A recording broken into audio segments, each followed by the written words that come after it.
97.3 ESPN presents The Sports Bash with Mike Gill. When I'm driving, I got a guy on the radio who talks to me. I can't see him, but he talks to me. Now, live from inside the Ocean Casino Resort Studio, here's Mike Gill.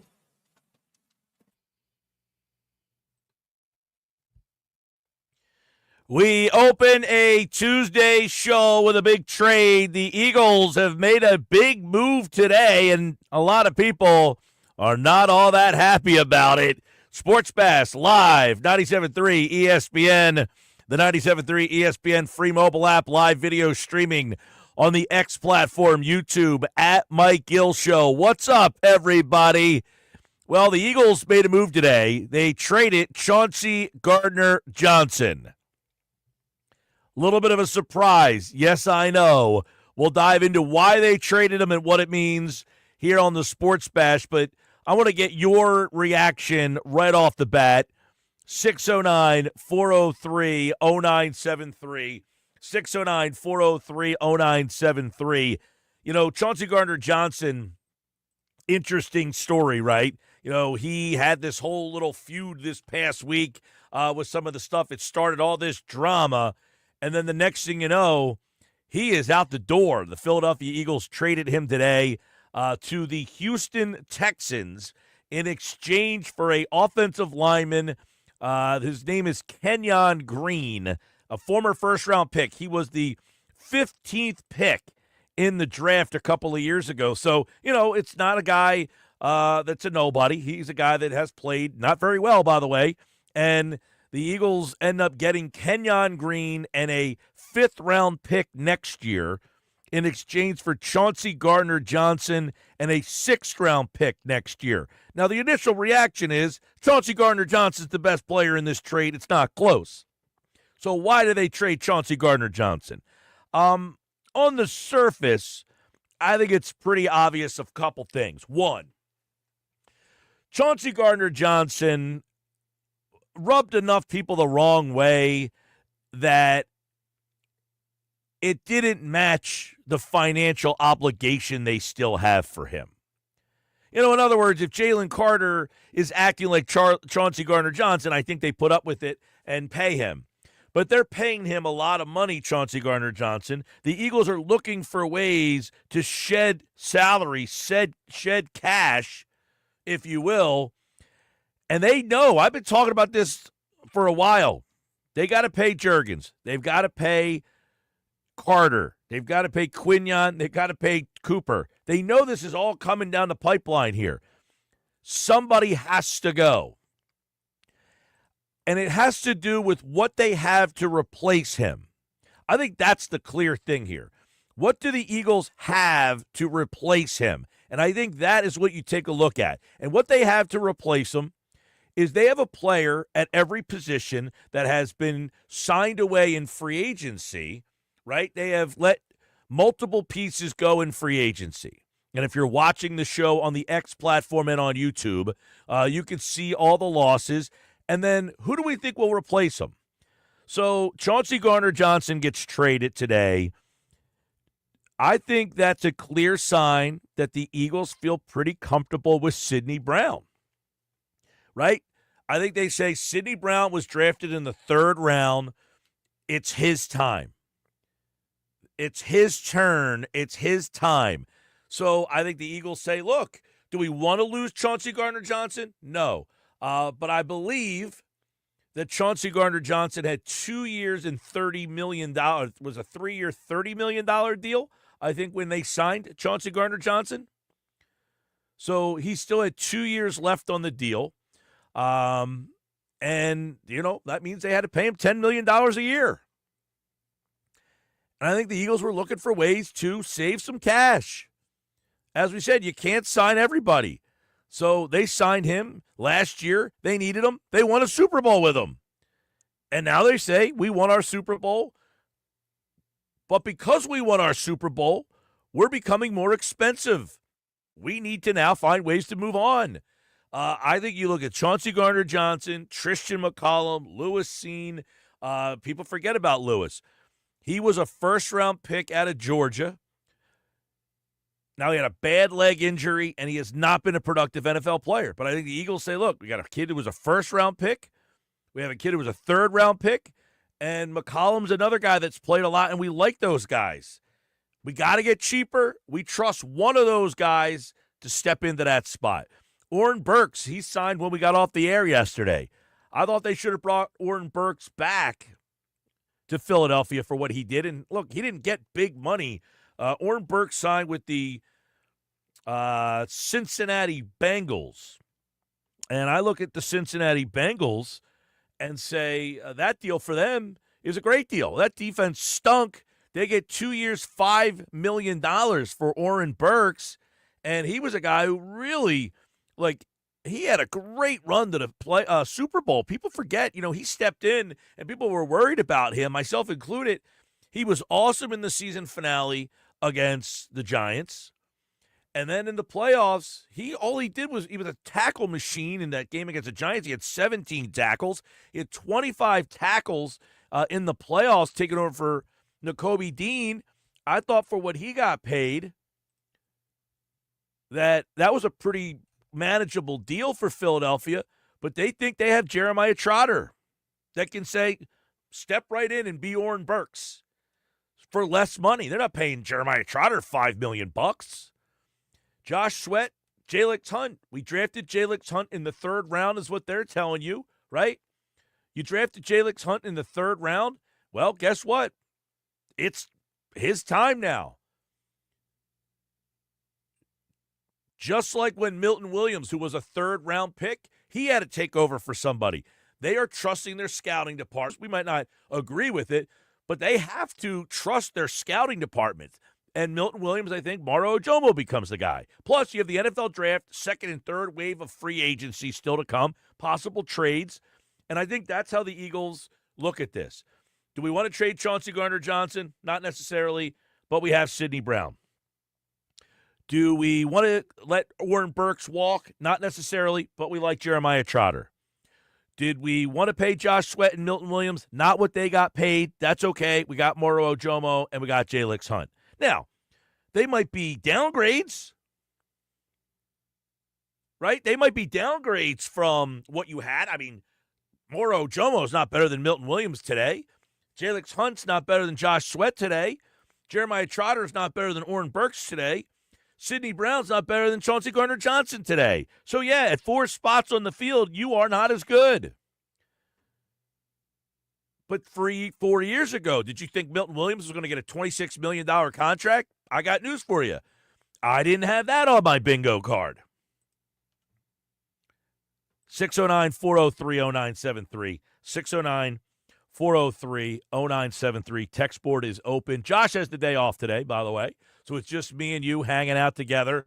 So let's have fun today. You and I hanging out together, have a good conversation throughout the day. 609-403-0973. 609-403-0973. That's the text board. Get involved. A lot of texts opening the show today. And we'll read them off. When Josh is out, we have more chance for you and I to kind of bang some ideas and thoughts off of each other. Love to get your takes on all this stuff because I think the Chauncey Gardner-Johnson stuff is a pretty polarizing move. The stuff they did yesterday, okay, brace yourself. I think you guys were already ready for Milton Williams. I think the number that he got was a little bit, whoa. But I think you guys were ready for Milton Williams to not. You didn't. I don't think people wanted Milton Williams and Josh Sweat to go. I think you were just prepared for it. That was going to happen. I think Oren Burks a little bit of a surprise.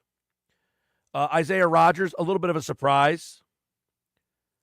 But today, Chauncey Gardner-Johnson, I don't think anybody is like, you know what I think they're going to do this offseason? I think they're going to trade a guy who had 6 interceptions, was kind of the mouthpiece of that defense. But it does open up a lot of other possibilities, which I want to get into. But let me hit the text board, 609-403-0973. Matt and Cape May. Mike, does moving Chauncey Gardner-Johnson give the Eagles more flexibility to not trade Dallas Goedert? That is a move I hope they don't make. Matt, good question. Goedert, he's a situation where they don't want to have to move Goedert, I don't think. But I know that they don't think they can afford him. Goedert's on the last year of his deal. He's on the last year of the deal. And, you get to the point where everybody wants to get paid. Everybody wants to get their money. And you get to a point with Dallas Goedert where you have to say, I understand. You are worth it, and we can't pay you. I think they're trying to free up some money for Juergens, and then they know Carter, and then they know the other two guys. Okay? As for Goddard, this might be one of those situations where Goddard either has to say, I'm playing on this last year of the deal, and it is what it is.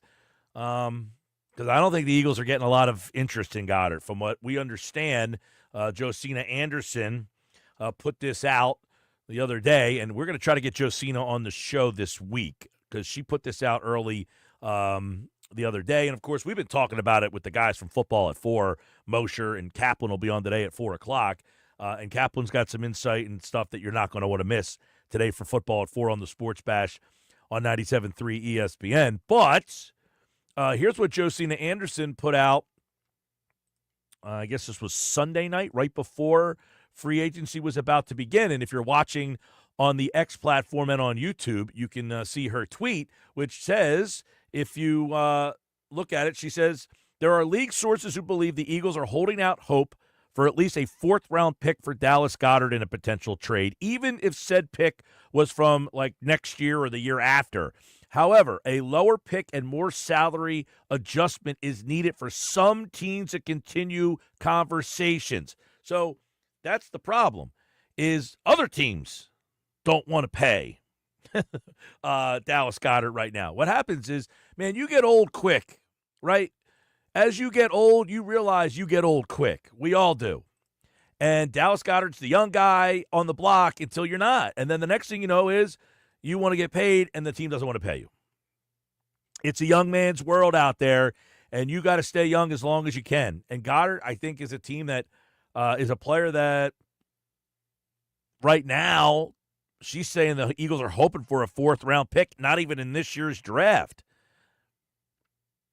So to answer that guy's question, does moving Gardner-Johnson give them flexibility? I don't think so. I don't think it opened up a lot of cap space for them in this particular year. The Eagles still do not have a lot of cap space, and it's one of the reasons why they're not very active right now. They don't have a lot of cap space. It's why they're going to move Darius Slay tomorrow. That should open up a little bit. They just don't have, it's a reason why they're not, you see a lot of these teams, they're cutting high-profile veteran players. Well, because they're trying to get, cap space by Wednesday when the league year starts. That's why, why are they cutting Jonathan Allen? Well, they don't have the money to really pay him. Why do teams make these decisions is because you get to an age where they feel like we have drafted guys and it's now their turn to kind of take over. At some point, you got to turn it over to those guys. 609-403-0973. Mike, at this point, let's start a rebuild. That's from Eric. Eric, I hope you're joking. It's kind of ridiculous. Start a rebuild. They just won the Super Bowl. And it's not like they lost they haven't lost one guy on offense yet. I mean, Becton's probably going to go. But come on, Eric, you got to be serious. Bobby from Delaware. It's been a minute. It seems like the Eagles in San Francisco cleaning house. It just feels like the deals and releases are money and attitude. Right now, money and attitude are neck and neck. Yeah, I mean, I think money for the Eagles is the more important thing. They were not paying the money for Milton Williams and Josh Sweat. You guys all know that. There's nobody out there saying, how'd they not pay Milton Williams $26 million? Are we all on board on that? Okay. Josh Sweat. Anybody out there saying, why didn't they pay Josh Sweat $63 million? Or 63 was Milton Williams guaranteed money. $76 million for Sweat. Nobody out there saying, why didn't the Eagles match that? At least I don't think anyway. 609-403-0973. Let's see. What's this say? Mike from Cape May County. Mike, why not sign Burks 2 years, $5 million. WTF. And Chauncey Gardner's a difference maker. They lost 7 in a row at the end of 23. We get Johnson. He made a huge difference. Yes. Listen. Chauncey Gardner-Johnson's been here 2 years. They made the Super Bowl both years, won a Super Bowl. He matters. But they drafted Sidney Brown in the 3rd round, and Sidney Brown is a lot cheaper. That's part of the conundrum that they're in. Would you rather Chauncey Gardner-Johnson back or risk not being able to re-sign Jalen Carter or Quinyon Mitchell or Cooper DeJean? I think that answer is pretty obvious, right? 609-403-0973. Jeff says, scratching my head on this one. He was under contract, saves us only $200,000 in salary, creates $4 million in dead cap space from what I read. I trust Howie and wouldn't be surprised if there's more to this trade. Well, Jeff, there's a couple things to this trade. It's not for money particularly this year. I think they're trying to open up, next year when they have these other deals coming up. And in return, they also get a very young offensive lineman who was not very good, by the way. Kenyon Green was I think Pro Football Focus, out of 90 offensive guards, he was the 89th, or, if there was 89, he was 88th or something like that. So wasn't very good. Now, I will say the one thing that's intriguing about him, he is a massive human being, much like Mekhi Becton, just a huge, huge man. The kind of guy that when he walks out of the bathroom with the newspaper tucked under his arm, you don't want to go in there afterwards, all right? He's just a massive human being. But he is a guy that is very, very young. Very young. He has been in the league since he's 20 years old. There's a good possibility that this guy, he's in Houston. Their offensive line has not been very good. Maybe he just hasn't had the right coaching. But at 20 years old, he got into the league. He's now, I think he's 23 years old. He was the 15th pick in the draft. So, you're hoping that maybe this guy has something that Jeff Stoutland said. Look, I know we put so much faith in some of these guys, but if Jeff Stoutland says, look, they got this kid Kenyon Green down there, let's get him. He's 23. Then we can let Becton walk. I'll work with this kid.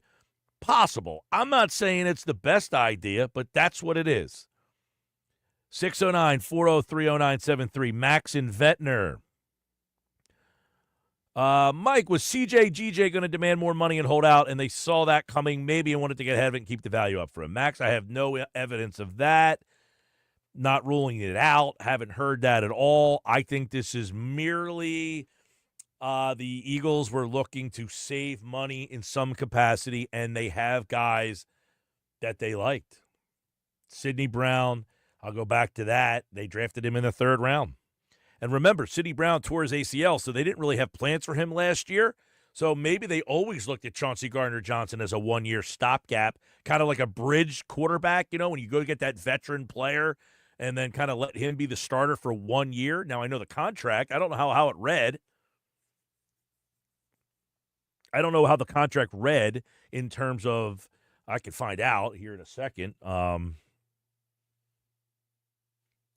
Chauncey Gardner-Johnson was a 3-year, $30 million deal. You got to excuse me today. I got no Josh, so I'm a little riding kind of solo today. Chauncey Gardner-Johnson's deal, I think, was a 3-year, $30 million deal. And with that, I think that there's a possibility. All right, he is due $8.5 million. So we got a 3-year, $27 million deal, included $10 million in guaranteed salary. So you could probably imagine that the Eagles, let's see here. Yeah, I mean, they probably would look at, the whole, hey, could he have been the bridge player for 1 year? We got Sidney Brown. Once he's healthy enough, we think we can move on from Chauncey Gardner-Johnson. I don't know. It's possible. 609-403-0973.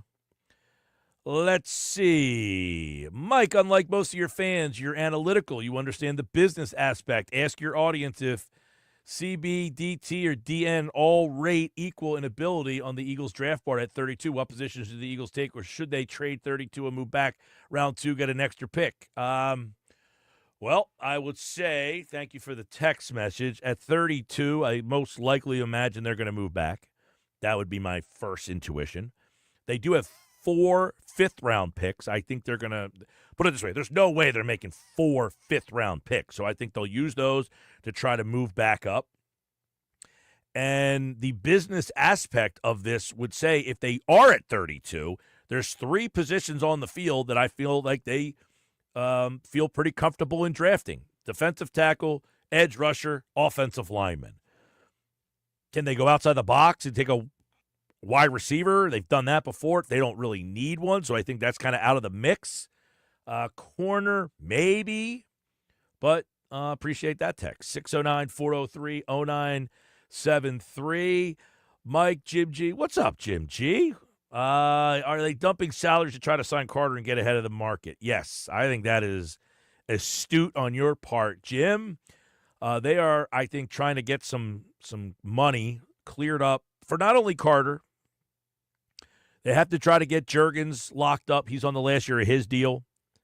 And then you got Mitchell and Cooper, DeJean. And I think Reed Blankenship is another guy that they have to try to target and try to move over. By the way, they traded Kenny Pickett last night, which, I've been saying for a while, I don't think he has a lot of value.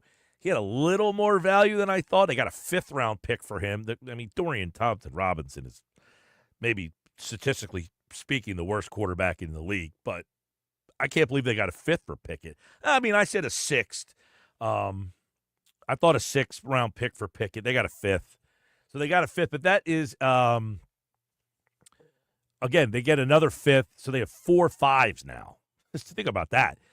So that's an interesting trade they make last night to get that extra 5th-round pick. But, again, I wasn't shocked by the fact that they got a 5th. I thought they would get a 6th for Pickett.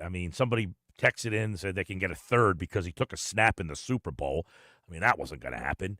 But they got a 5th for Pickett, so that helps out a little bit. 609-403-0973. Mike, I'm thinking the off-the-field stuff had much to do with CJ starting with the Kelsey comments, social media, etc.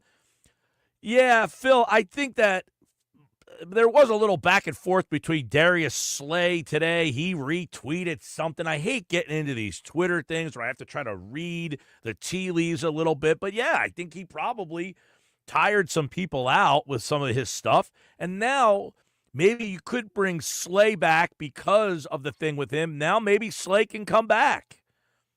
Because right now, do you feel better with Sidney Brown playing safety or Kaylee Ringo playing corner? Right? So I think that's another thing. So now, what is the spend on a Slay? What kind of money do you have to pay Slay to come back? 609-403-0973. Terry and Galloway. Come on, Mike. Mitchell and DeJean were just rookies. Those deals are 3 and 4 years away. We have 3-season sample with CJGJ. I like the results with him.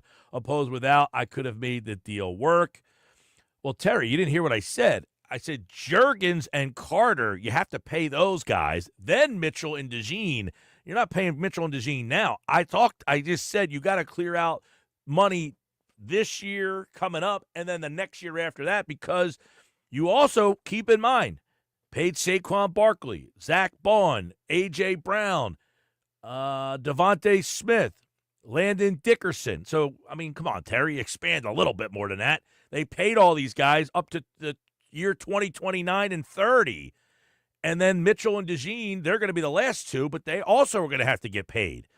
So it starts somewhere. You got to start playing. Like, if you don't start setting your budget now for somewhere 3 years down the line, you're not going on vacation 3 years from now. You got to start saving. Well, maybe you have more money than the rest of us, but I got to save money now so I can go on vacation 3 years from now. I put money from every one of my checks. I got to put 10% in the 401k account, although that's not going very well right now for me. I might as well just put the money into my account. But, yeah, you got to start planning now for the future, man. You're better than that, Terry. Man. 609-403-0973. All right. Mike, how can I win tickets to the MAC? I will tell you later. We'll have MAC tickets this week on the show. What else we got? We got a lot of text messages. I'm going to get to them all. 609-403-0973. 609-403-0973. The Sports Bash live on 97.3 ESPN, the 97.3 ESPN free mobile app. Live video streaming on the X platform, YouTube, at Mike Gill Show. If you're watching the show, hit the retweet button and the like button. Subscribe on YouTube. Download the free mobile app thanks to First Bank of Sea Isle City. It is free for all of ye. We are just getting cranked up. This is the Sports Bash. Coming up, John McMullen, Rick Saratella on the draft prospects who can help fill the void. Adam Caplan, football at 4. Stick around. More Sports Bash on 97.3 ESPN.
2:31. Let's check in on the text board at 609-403-0973. Also, if you're on the X platform, at Mike Gill Show, Jason Taylor at J_Taylor76 says, I'm sorry, but Sidney Brown was horrible last year. He was even behind Tristan McCollum, who's complete trash. Get ready for a Kevin Byard or Justin Simmons signing.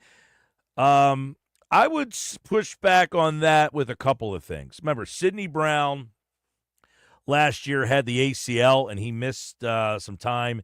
I don't think he was really himself last year. I don't think the Eagles really trusted him last year. So I would push back, Jason, on that a little bit, that Sidney Brown, I don't think he made a big impact last year, but I also don't think that they counted on him really all that much last year. Because you're right, I will say, when they needed a safety last year, they went to Tristan McCollum ahead of Sidney Brown most of the time.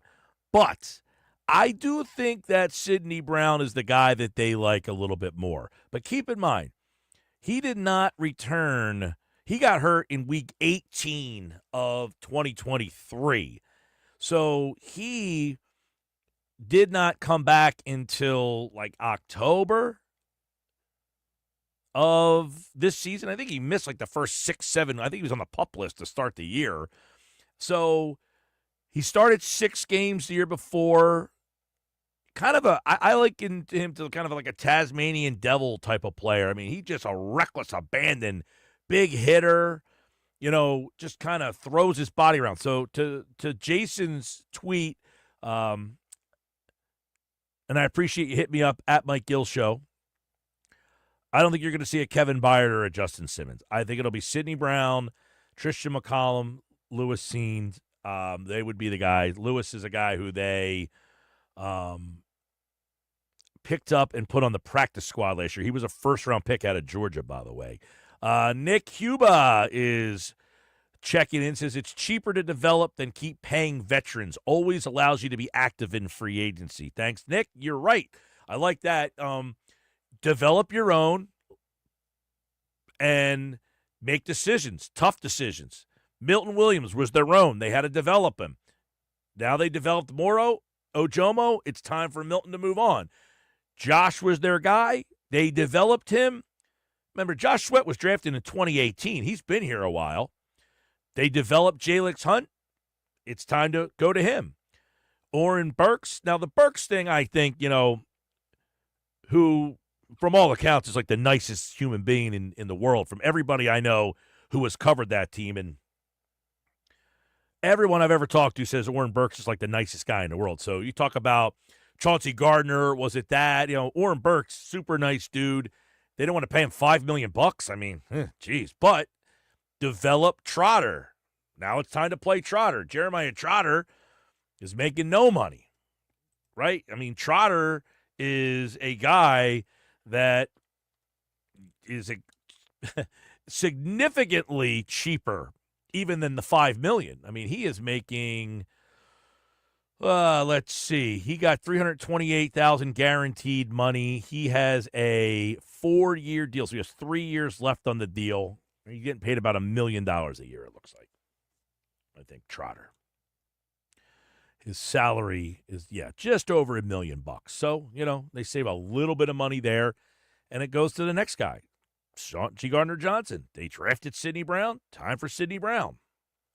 That's just the way you almost have to do business. You have to make these tough decisions. Go Birds AC at Mike Gill Show tweets, Howie and Jeffrey strongly believe in 1-year prove-it contracts, and they're going to get a bunch of players like that. Yeah, that's why I said second and third wave of free agency. And we'll take a look at some guys that are available. I know, Phil, you asked a question about some guys they could target. I got a list of guys that I'll kind of read off in just a little bit here on the Sports Bash. All right, 609-403-0973. Mike in Dover says, I agree with the off-the-field drama with CJ. I don't know what all happened this offseason, but the first year we had him, we had drama after that Super Bowl too.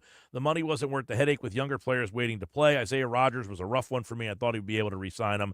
and he went 2 years, 15, only 8 guaranteed. That hurt. All right, Mike. Yeah, I don't want to sit here and say that they got rid of CJ specifically for the drama. I'm sure it didn't help. Hey, we got to get rid of somebody. Well, this guy, I think it's more that we have a safety that we like. I mean, they're not going to get rid of a guy if they don't have someone that they feel is capable of taking his place, or if they don't have a plan. You know what I'm saying? Like, they're not going to just cut Jordan Mailata and be like, we got to get rid of this guy. They don't have anybody else to play that position. They haven't drafted a guy. There's just not anybody ready to go. Where at safety, they drafted a guy in the 3rd round, and they feel like they are ready to hand it to that guy. So where can I save some money? Isaiah Rodgers, it's a similar situation. They got Ringo. Remember, now, correct me if I'm wrong here.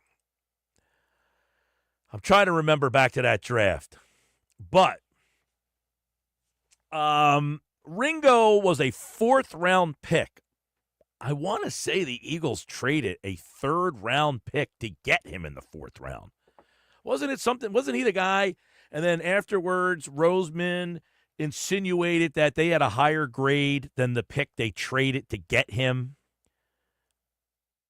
I think that's what it was. I think it was Ringo.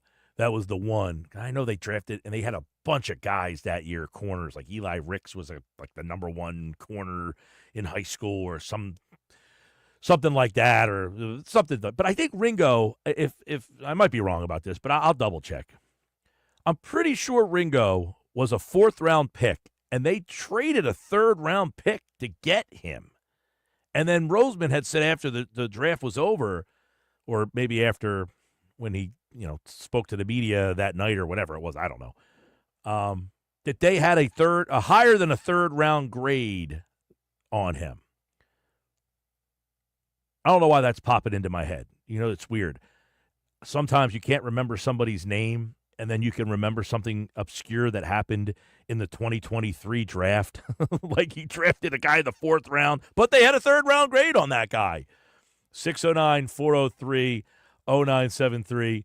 609-403-0973. What else we got here? Gardner-Johnson is due to make 4% of your cap in 2025. Very minimal price gap between him and Sidney. He was too good to move, in my opinion. Let him go after next season. You might be right about that, right? I don't know that Sidney Brown, do I think he's going to be better than Chauncey Gardner-Johnson? I don't know.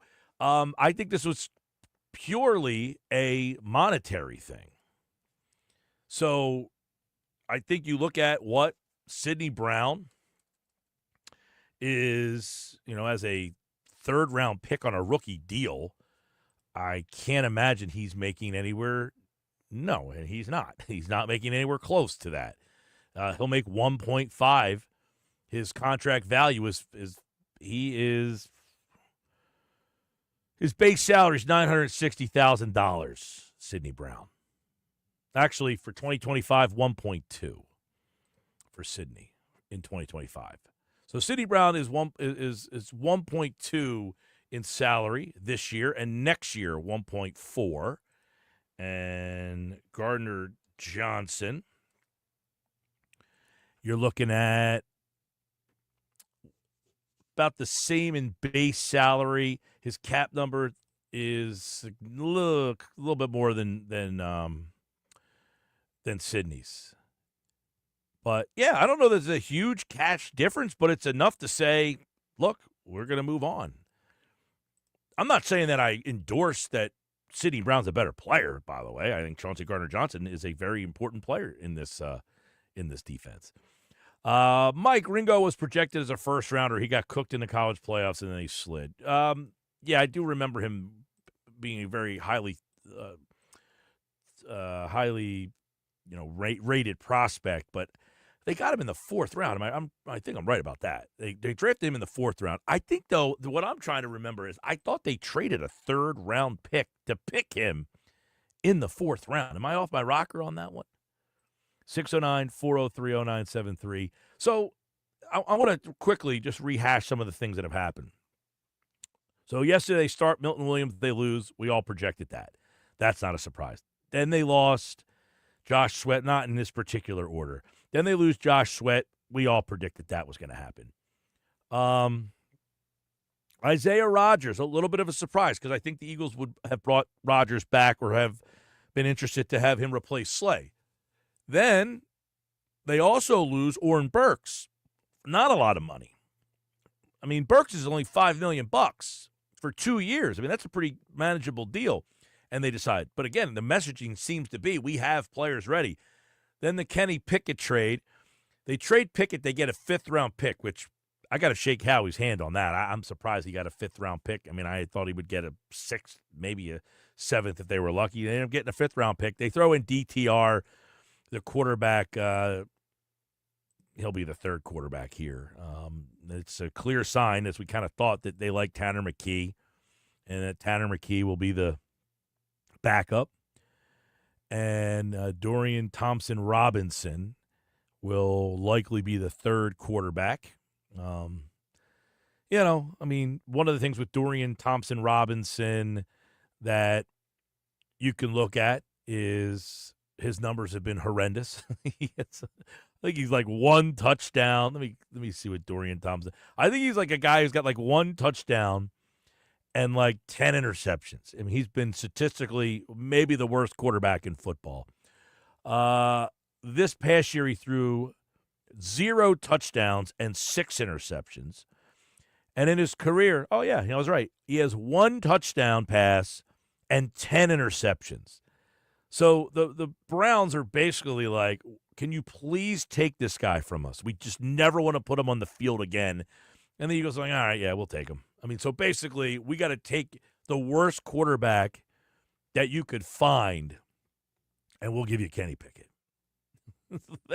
That's how that kind of happened yesterday. So they get him and then a 5th. But I think the fact that they get a 5th is something to bring up because that gives them 4 5th-round picks in this particular draft class. They have the one from Cleveland that they got yesterday for Pickett. They got one from Houston, not the one that they just got for Chauncey Gardner-Johnson. That 5th is in next year's draft.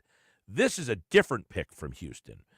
They got one from Washington, and then they have their own. So they have 4 5th-round picks, which I don't see them using all 4 of those. So I would think something trade-wise is on the horizon. All right, Sports Bash Live, 97.3 ESPN, the 97.3 ESPN free mobile app. Live video streaming on the X platform, formerly Twitter, and on YouTube at Mike Gill Show. All you need to do, go to Twitter, X, whatever you call it, at Mike Gill Show. You can watch the show there. The YouTube at Mike Gill Show. Just put that in the search bar at the top, and you can find us, subscribe. You can watch the show there. You can comment live. A lot of people have been watching the show. Appreciate everybody. This has been really fun. And, of course, if you're listening on the radio, 97.3 ESPN, you can also download the free mobile app thanks to First Bank of Sea Isle City. We appreciate everybody who has got the app. We have a huge app following, so appreciate all you guys out there on the app as well. Get our free agent tracker. Every move the Eagles make is at 973ESPN.com. If you have the app, you got the alert this morning of the Chauncey Gardner-Johnson trade. We're talking about it. John McMullen, 15 minutes on the Sports Bash.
You're listening to The Sports Bash with Mike Gill on 97.3 ESPN and the free mobile app. All right, Sports Bash Live, 97.3 ESPN, the 97.3 ESPN free mobile app. And, of course, we're live on the YouTube channel, at Mike Gill Show, on the X platform, at Mike Gill Show. For the first time in 2025, boxing is back at Tropicana, Atlantic City, Saturday, March 22nd. Don't miss your chance to see some of the top boxers from South Jersey in action, headlined by undefeated Atlantic City boxer Justin Figueroa and the professional debut of Pleasantville boxer Julio Sanchez III. Get your tickets now at Ticketmaster.com to ensure you don't miss Boxing Insider Promotions action-packed event Saturday, March 22nd, inside the Tropicana showroom. All right, let's get to the text board. Keep it coming, keep it coming, keep it coming. 609-403-0973, 609-403-0973. That's the way you can get involved. By the way, a quick Phillies note for you guys. Say Mick Abel. Remember him? He got the start. 1 2/3 today. 4 hits, 4 runs.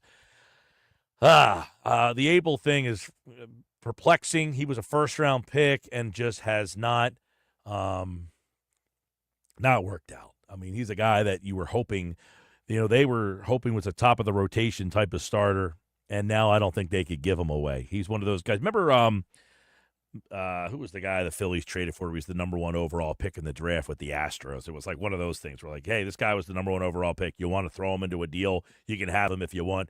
Abel's going down that road where he just has no value anymore, which is unbelievable because he was a really good pitcher coming into the draft, and many people thought he would be, him and Painter were right there. By the way, it was on this day, almost to the minute, last year that the Eagles signed Saquon Barkley. So we're on the 1-year anniversary. It happened at 2:42 on March 11th, 2024, that the Eagles signed Saquon Barkley.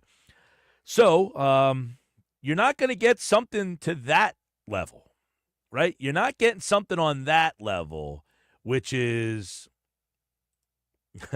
predictable. But, when you don't have football, you look forward to the offseason and then the building of the team. And that's what happens. Like, you win the Super Bowl, and there's not as much excitement in your offseason. In fact, it's unfortunate because now your offseason only gives you excitement because teams are now taking your players. What is left for teams to take from the Eagles? Well, we'll dive into that coming up. But when we come back, John McMullen's going to join us, and we're going to get his thoughts on the moves that were made and why they were made. When John McMullen from Birds 365 and Sports Illustrated joins us next, why did the Eagles decide to trade Chauncey Gardner-Johnson? Was it a financial decision? Was there something else there? Plus, we'll get John's take on, are they going to be a player in free agency at all? Or do they like the players that are on the current roster that are already here in-house to step in and fill the voids? That's coming up next when we talk to Eagles insider John McMullen from Birds 365 here on the Sports Bash on 97.3 ESPN and on the X platform with live video and on YouTube at Mike Gill Show. Like, subscribe, share the show. We'll see you then.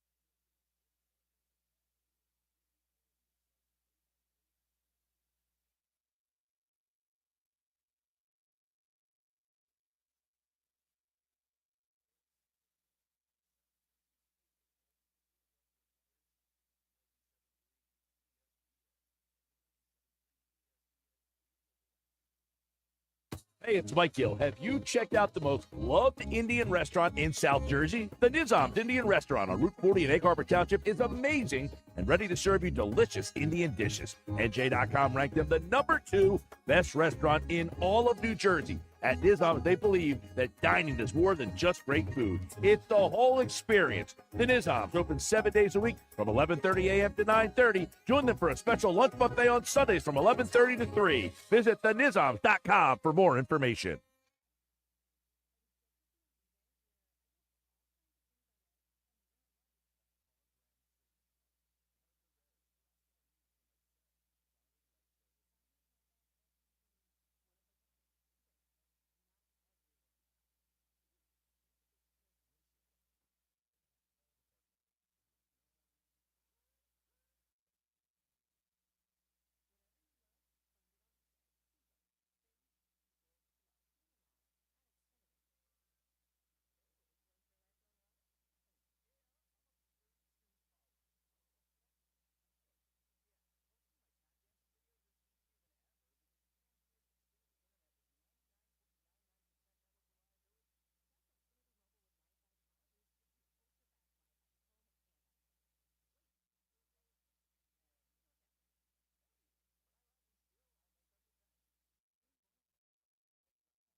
Transforming your land with a John Deere compact tractor is as easy as connect, latch, load, haul, spread. Cutting grass is as simple as roll, click, mow. Box blading is as effortless as hook, lock, grade. And backhoeing is as convenient as turn around, switch, dig. Because when you've got the versatility to tackle just about any job and dealer support in your own backyard, you just have to get in the seat. Find the right compact tractor for you at johndeere.com.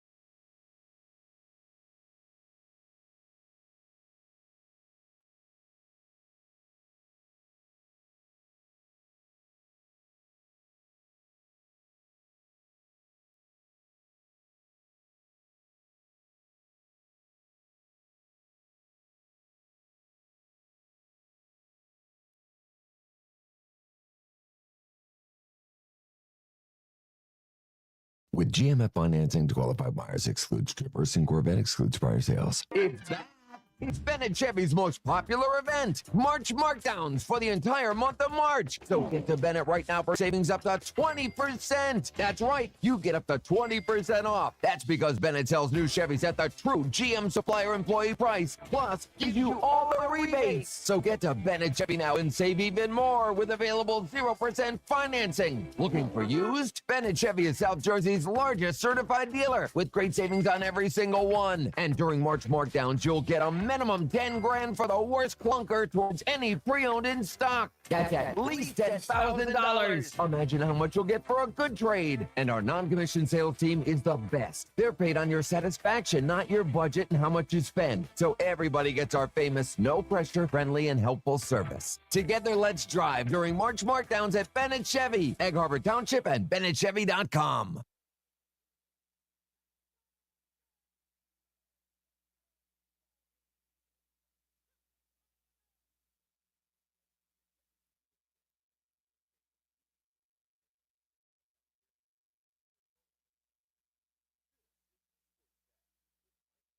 On 97.3 ESPN and the 97.3 ESPN free mobile app. Now live from inside the Ocean Casino Resort Studio, here's Mike Gill. All right, 3 o'clock, Sports Bash Live, 97.3 ESPN, the 97.3 ESPN free mobile app, and, of course, live video streaming on the X platform, YouTube, at Mike Gill Show. Subscribe, be a part of the show. We got so much happening today. Chauncey Gardner-Johnson traded by the Eagles.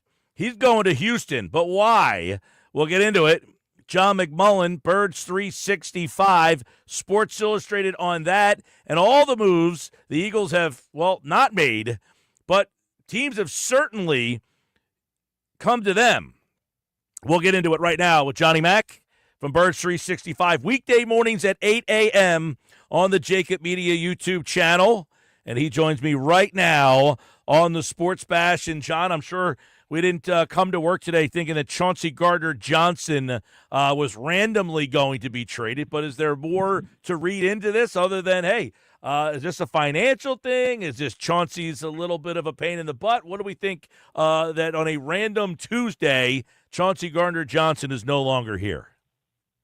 A little bit from column A, a little bit from column B there, Mike. A little bit financial, a little bit he's sometimes a pain in the butt. And I think at the end of the day, you know, it's interesting if you look at his 2 seasons here.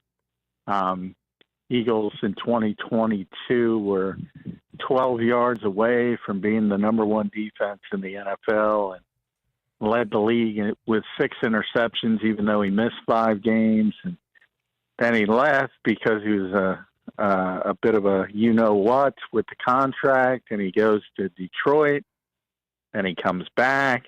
They have the number 1 defense. They go to the Super Bowl for a second time. They win it this time, and he's out the door again. Now, he's not responsible for those number 1, rankings alone or being close to number 1. Obviously, there's a lot of great defensive seasons on this particular team, but he had 6 interceptions again. You saw the difference between 2023 and 2022 and 2024. He's a playmaker. And if it's just football, he's here. But it's not just football. And part of it is the money, and the Eagles. Remember, it's never always about the moment. It's about 2-3 year increments. They know what's coming with Jalen Carter down the road. They just paid Zach Bond. They know Nolan Smith is coming. They know, even though it's 2 years down the road, Quinyon Mitchell, Cooper DeJean. So part of it is finances, but if he wasn't a pain in the you-know-what occasionally, I can't imagine he wouldn't be here for at least this season. All right, so all the moves that have been kind of happening around the Eagles, they seemingly have somebody that they have drafted and developed kind of ready to step in. Now, that doesn't mean that those are automatically, but what about safety? Chauncey Gardner-Johnson's out. Is this because they say, hey, we like Sidney Brown, or we like Tristan McCollum? We've even, brought Lewis Cena in here. He was a first-round pick. We have guys that we like enough to make this move. No, well, Sidney's that group. Sidney Brown. He's the prospect the Eagles really like. He's what they call a red star prospect, which ironically not only goes on the field. I think you see some of his athleticism.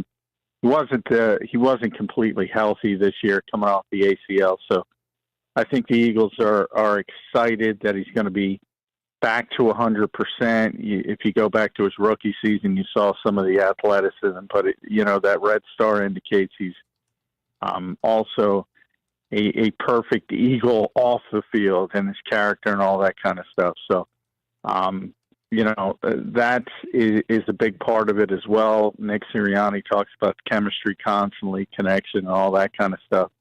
They're very high on Sidney Brown. That remains, even though I think a lot of people forgot about him because he didn't play that much this year. He had some difficulty with the rehab. There was a bit of a setback during the season, had a concussion as well at one point. So a lot of injury issues this year coming off the ACL. Should be completely healthy coming into the offseason in training camp. Johnny, you look at Chauncey Gardner-Johnson, they get back in return a 5th-round pick. They also get a player who was a 1st-round pick, and this seems to be something they like to do a lot. And we all just assume, Jess Stoutland will get his hands on this player, and he was a 15th overall pick in the draft, and Kenyon Green. But obviously this is something they've done before. Get a player who has a lot of talent, get him into our system, and see what happens here. Do you think Kenyon Green is I don't want to say the favorite, but, is it him or Steen at right guard? Do you could you handicap that one? Yeah, I don't think there's I don't even think the door is closed on Mekhi Becton. The longer he stays out there, I think the more likely it is that he comes back, and the Eagles aren't priced out. Getting Kenyon Green is sort of, basically, I don't want to say it's a dart throw, but basically trying a reclamation project and get him around Jeff Stoutland. And, you saw what happened with Mekhi Becton last year, and the hope is you can make him in that type of player. But they didn't acquire him to start him at right guard. I see a lot of people making that leap. It doesn't close the door on Tyler Steen. Doesn't even close the door on Mekhi Becton. He's a very versatile player. He's played every position basically except center. So the depth aspect is exciting for the Eagles, the versatility. If he wins the job, great. If he clicks with Jeff Stoutland, that's fine as well. But that's not why they acquired him to be the starting right guard. He'll compete, and other guys will compete. Tyler Steen is certainly one of them. Yeah, and you look at Steen, obviously he was another guy they drafted. I think he was a third-round pick. So he's a third-round pick. Sidney Brown was a third-round pick. And then you go to some of the other situations. Let's go to, obviously, I think fans kind of imagined that Milton Williams was going to go. But, John, $26 million a year. There's nobody who said the Eagles should have matched that. But, number one, Williams is out the door. You got some interesting options to replace him here. Do they like what they have in-house to replace Milton Williams? Well, they like Moro Ojomo. I think, he had a big step forward in year two, and he ended up playing quite a few snaps, even more than Jordan Davis inside when you count the playoffs. And that's, the Eagles played a lot of four-man fronts because they could get away with it and they could stop the run with those lighter fronts, and that sort of scaled back to playing time for Jordan Davis. But yeah, as a pass rusher, they like certainly the upside of Moro Ojomo. But, I don't think they're going to go into training camp and say, all right, it's your job. You're going to replace Milton Williams. That would be unfair to Moro.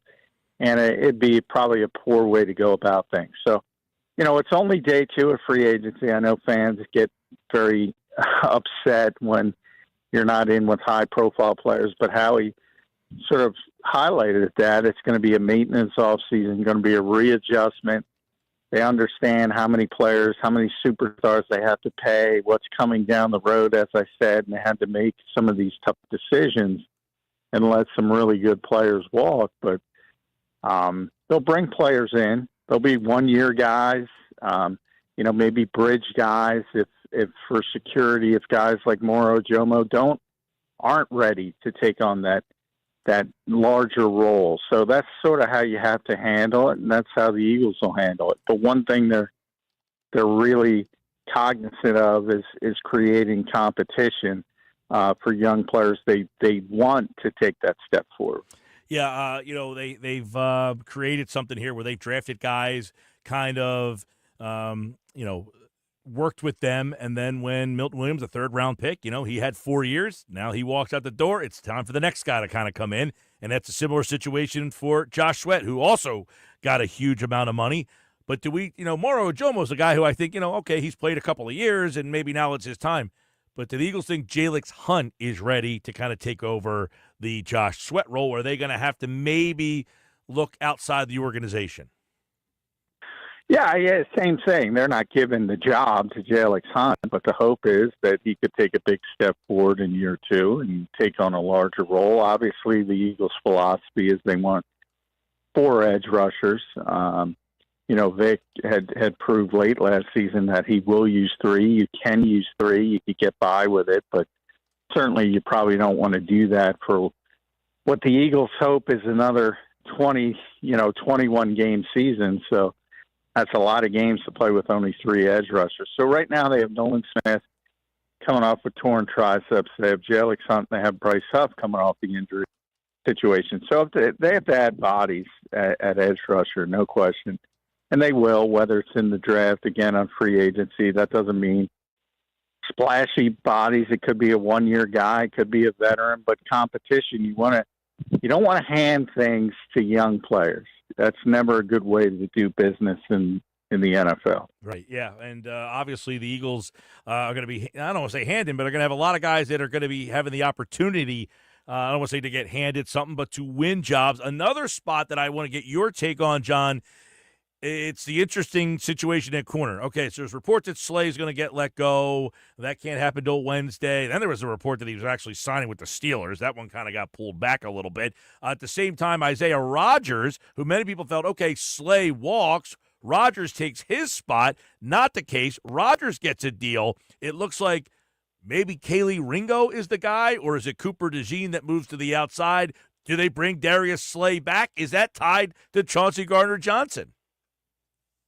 Yeah, there's a lot of questions about what's going on in the secondary, but certainly, and even where Cooper's going to play, you can even throw safety into the mix with Cooper now that CJ's out long term. But short term, I do think the Eagles like the upside of Kaylee Ringo, and even if Rodgers was back and it went to training camp, they might have had a competition, but that would be one where they hoped that Ringo would win the job. That's the goal. That's where they want to get to. So if you talk about these players, if they want to look at it that way, Sidney Brown, Kaylee Ringo, Jalix Hunt, guys like that, they want them to earn the job, and they're going to get the opportunity to earn their jobs. But, you can look at Tyler Steen last year. They wanted him to be the right guard. He didn't win it. He got hurt, and Mekhi Becton won it, and they went that direction. So there's the perfect example of the young player you project, you pencil them in, but that doesn't mean that pencil is going to turn into pen. Right. Well, and, Kaylee, now correct me if I'm wrong on this. Ringo, did they not trade a third-round pick to pick him in the fourth round? Yeah, they traded a future third that year to draft him when they went way up. It was a second or third pick in the fourth round. I don't have it in front of me, but they went way up to get him. It's one of those where you go to sleep thinking about it the night before day two, and you go in and say, we want to get Kaylee Ringo, and they were willing to give up that future third to do it. So they obviously like him a lot, and I remember Howie after that draft saying that they had a higher grade on him than the draft choice they gave up. And so I'm imagining here we are 2 years later. Do you think they would feel comfortable with Kaylee Ringo starting outside? Yeah, I think that's the goal, to get there. And he'll get the opportunity, and, very similar to Tyler Steen, like I said, that's the hope. Mm-hmm. But again, you don't just say, all right, you're the starter. So, he'll get every opportunity to earn the job in training camp, and it's up to him what he does with it. But, I think people got a little bit broken by Quinyon Mitchell and Cooper DeJean, how early not only did they play, but they excelled. That's the outlier. Yeah. And I think people are disappointed that Ringo wasn't on the field. First of all, he was the youngest player in the NFL when he got drafted. He's still only 23. He got the first year was sort of a redshirt year. The second year is maybe their best special teams player. And now his third year, they want him to be a starting quarterback. That's typical trajectory. So people shouldn't be disappointed with Kaylee Ringo yet. By the way, yes, I found the transcript. Kaylee Ringo was a guy that stuck out on our board, said Roseman. He really had a high grade. He was a guy that we were considering at those picks when we picked in the third round.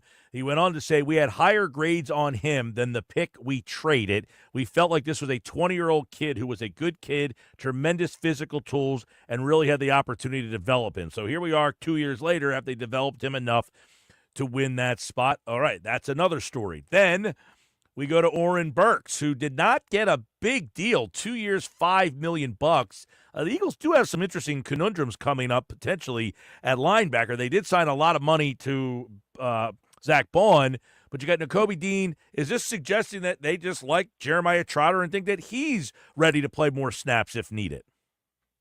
Yeah, they do like Jeremiah Trotter Jr., and he'll step up and be the linebacker 3 that Warren Burks, and I got a lot of people who said that's not that much money. It is for a backup linebacker in the NFL, so you have to look at it from that perspective. Last year they signed him to a 1-year deal at the veteran minimum, 1.125. So that's a backup linebacker, and maybe you go to $2 million, something of that nature, and you generally don't go to 2 years. So you saw the same thing, with Isaiah Rodgers, a little bit higher profile. If it were 1 year, the Eagles might have considered bringing him back. But once you get to that second year, it happened a couple of years ago with Kaiser White as well. Mm-hmm. Once they went to 2 years, Eagles are very disciplined, and that's when they're out. Is that similar with Rodgers? I mean, he got 2. He didn't get a lot of money. Yeah, he got 2 years, exactly. That's, he got 2 years. Okay. You think Slay has a chance to come back now? I think they're going to turn the page, but the longer it continues, my original thought was they would bring Rodgers back on a 1-year deal, let him be the safety net, compete with Ringo. They weren't able to get that done. Doesn't mean you can't find that bridge veteran player somewhere else, but until they do something, we already saw it once in 2023 with Baltimore. Slay was basically out the door, and they made up, and he came back. So until it's done, until he's out, until it's official, yeah, there's always a chance. But I do get the feeling they want to turn the page to Kelly Ringo this season. All right, talking with John McMullen, going over the Eagles' offseason so far.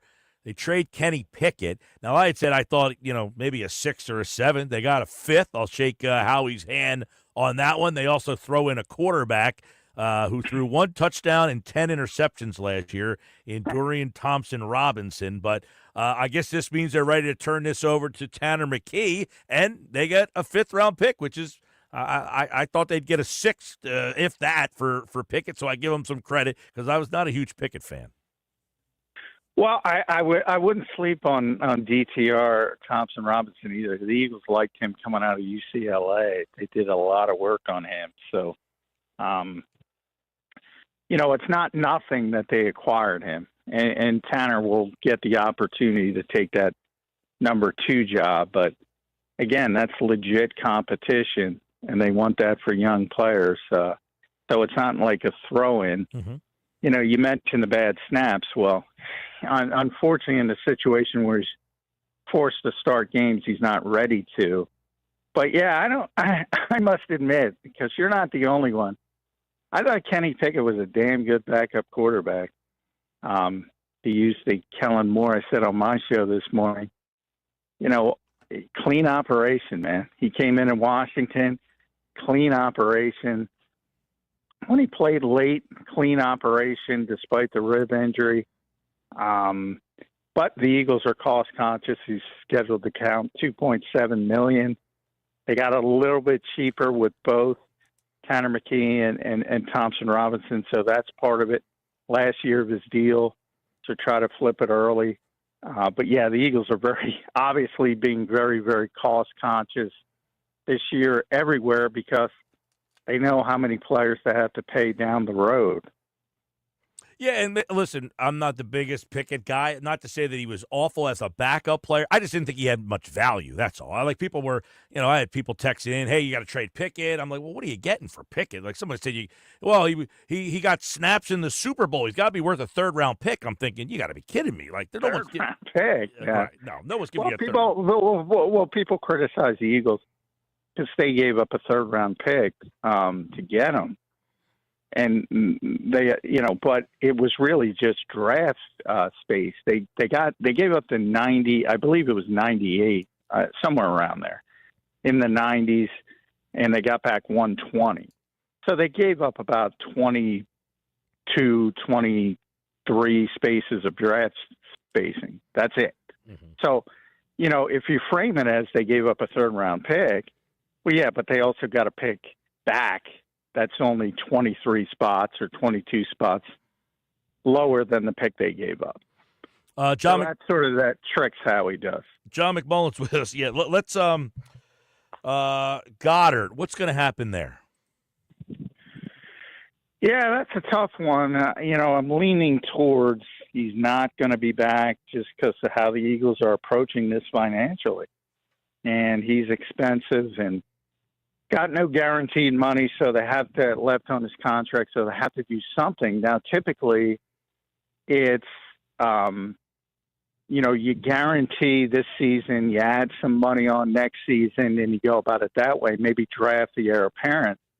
But Dallas probably thinks this is his last chance to get multiple years at this stage of his career, so he might think somebody else is going to pay him. That's why the Eagles have given his agent, permission to look around.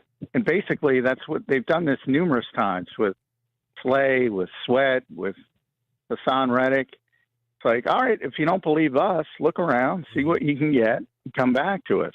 So right now, we're in that process. And as the money keeps flipping off the board, it's unlikely Dallas Goedert's going to get this massive deal elsewhere. But right now, I'd have to lean towards not being back. Becton? Now, I think you hinted earlier that it's not, a fait accompli that he's gone, but you just traded for a guy who was a first-round pick. You do have Tyler Steen. Are you leaning more towards Becton not being here? What's the holdup that he's not decided yet? Well, I think I think he's always been a very difficult contract projection because there's a lot of issues with, only doing it for 1 year, being a bust with the Jets, playing guard, playing tackle. He's also got a problematic knee.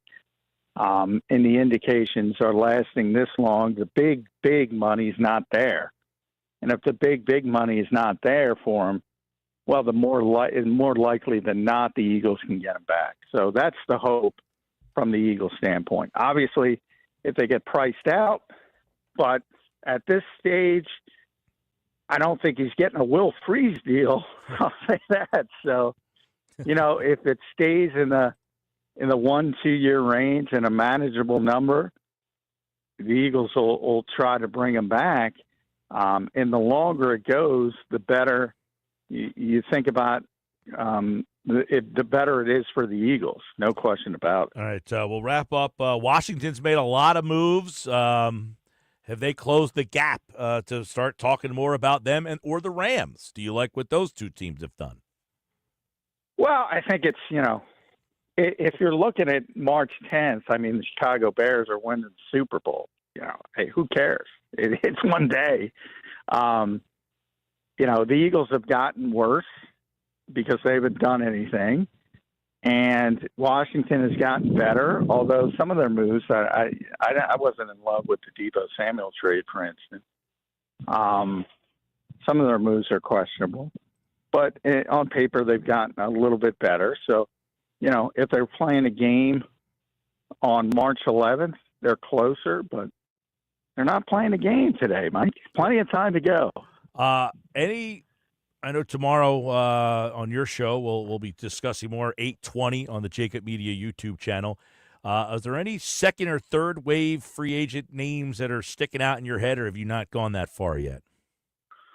Well, the one guy that stuck out pretty early is Draymond Jones because of his history with Vic Fangio, and he was a pretty good player in Denver with Vic, and he got cut by Seattle, so you don't have to worry about the compensatory pick formula. The Eagles are playing that game. So he would be sort of a perfect free agent to go after. And I think, he's one guy I've circled from the beginning. And then, you're going to see a bunch of one-year guys want a ring chase. And I think that's generally where you set yourselves apart in making those whether it's Chris Long back in the day, Patrick Robinson. You can add a lot of talent that way, and I think that's the way the Eagles are going about this. Yeah. All right, and you never can rule out a trade, right? You got Howie always, and he got 5. Already made 2. We got 4 second-round draft 4 fifth-round draft choices too. So that's something not to gloss over. So keep your eye on guys who are on one-year deals in bad situations. We'll keep our eyes on all that. All right, John McMullen, Birds 365, weekday mornings at 8 on the Jacob Media YouTube channel and right here on the Sports Bash on 97.3 ESPN. Thanks, John. All right, thanks, Mike. All right, John McMullen, everybody, here from Sports Illustrated and Birds 365 on the Sports Bash. And when we come back, we're going to continue on the NFL, but we're going to look at the draft as the Eagles have lost multiple players. How can they replace them in the draft? Rick Saratella is back from NFL Draft Bible. Give us some insight on the positions in the draft that the Eagles can look for to help fix tackle, edge, safety, corner, linebacker. That's all coming up next on the Sports Bash on 97.3 ESPN. This hour of the show is brought to you by Broadlee's Plumbing, Heating, and Air Conditioning, your trusted source for heating and plumbing service and installation for generations. Call 609-390-3907, online at broadlees.net. Listen to all the bet. March Madness is coming to 97.3 ESPN. The 2025 Hercules Tires MAC Basketball Championships are returning to Atlantic City's iconic Jim Whalen Boardwalk Hall for the 6th consecutive year, March 11th through the 15th, featuring 22 men's and women's teams. The tournament is fun for the family, featuring a band jam, Spirit Squad showcase, Kids Day, and mascot game. Don't miss the chance to be a part of the action to see who will cut down the nets and earn a spot in the big dance. Visit MacSports.com/basketball for more information.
It's the Sports Bash with Mike Gill The voice of the voiceless on 97.3 ESPN and the 97.3 ESPN free mobile app.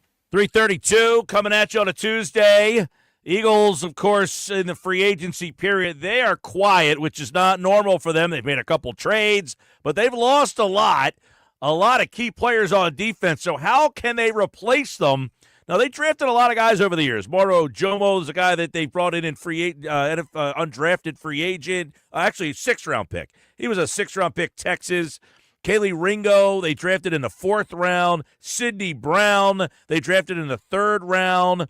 So they're going to have to look to some of their former draft picks maybe to help them out. But what can they do in this year's draft? Let's find out now. Rick Saratella is back from NFL Draft Bible, taking a look at what the Eagles' possibilities are now. Now that we know what they kind of need a little bit more. You know, it was speculation, Rick, but they have lost a bundle. And some of these moves got you looking at how you're going to replace here. So let's start with some options here. We've talked a little bit about defensive tackle, but now that obviously comes into play. Or do you like what they already have here? Guys like Moro Jomo, Gabe Hall, who was a third-round pick, is kind of hasn't done much in the NFL. Do they have enough in-house, or do you think there's better options in this year's draft at defensive tackle?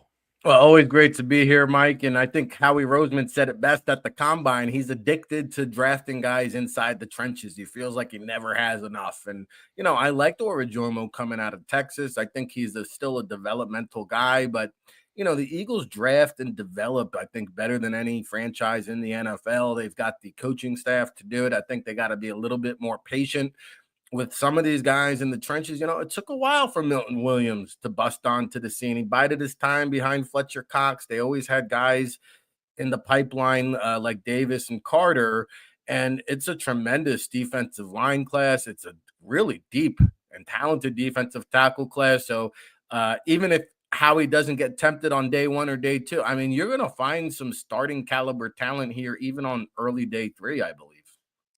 One of the areas that the Eagles do generally like to draft is tackle. The other spot is edge rusher. They don't mind putting draft capital into edge rusher. I guess either one of those spots. You got 5 fourth-round picks now, and I'm not suggesting you can move from 32 into the top 10, but could they maybe move their way up to find an edge rusher to replace Josh Sweat, who got a bag?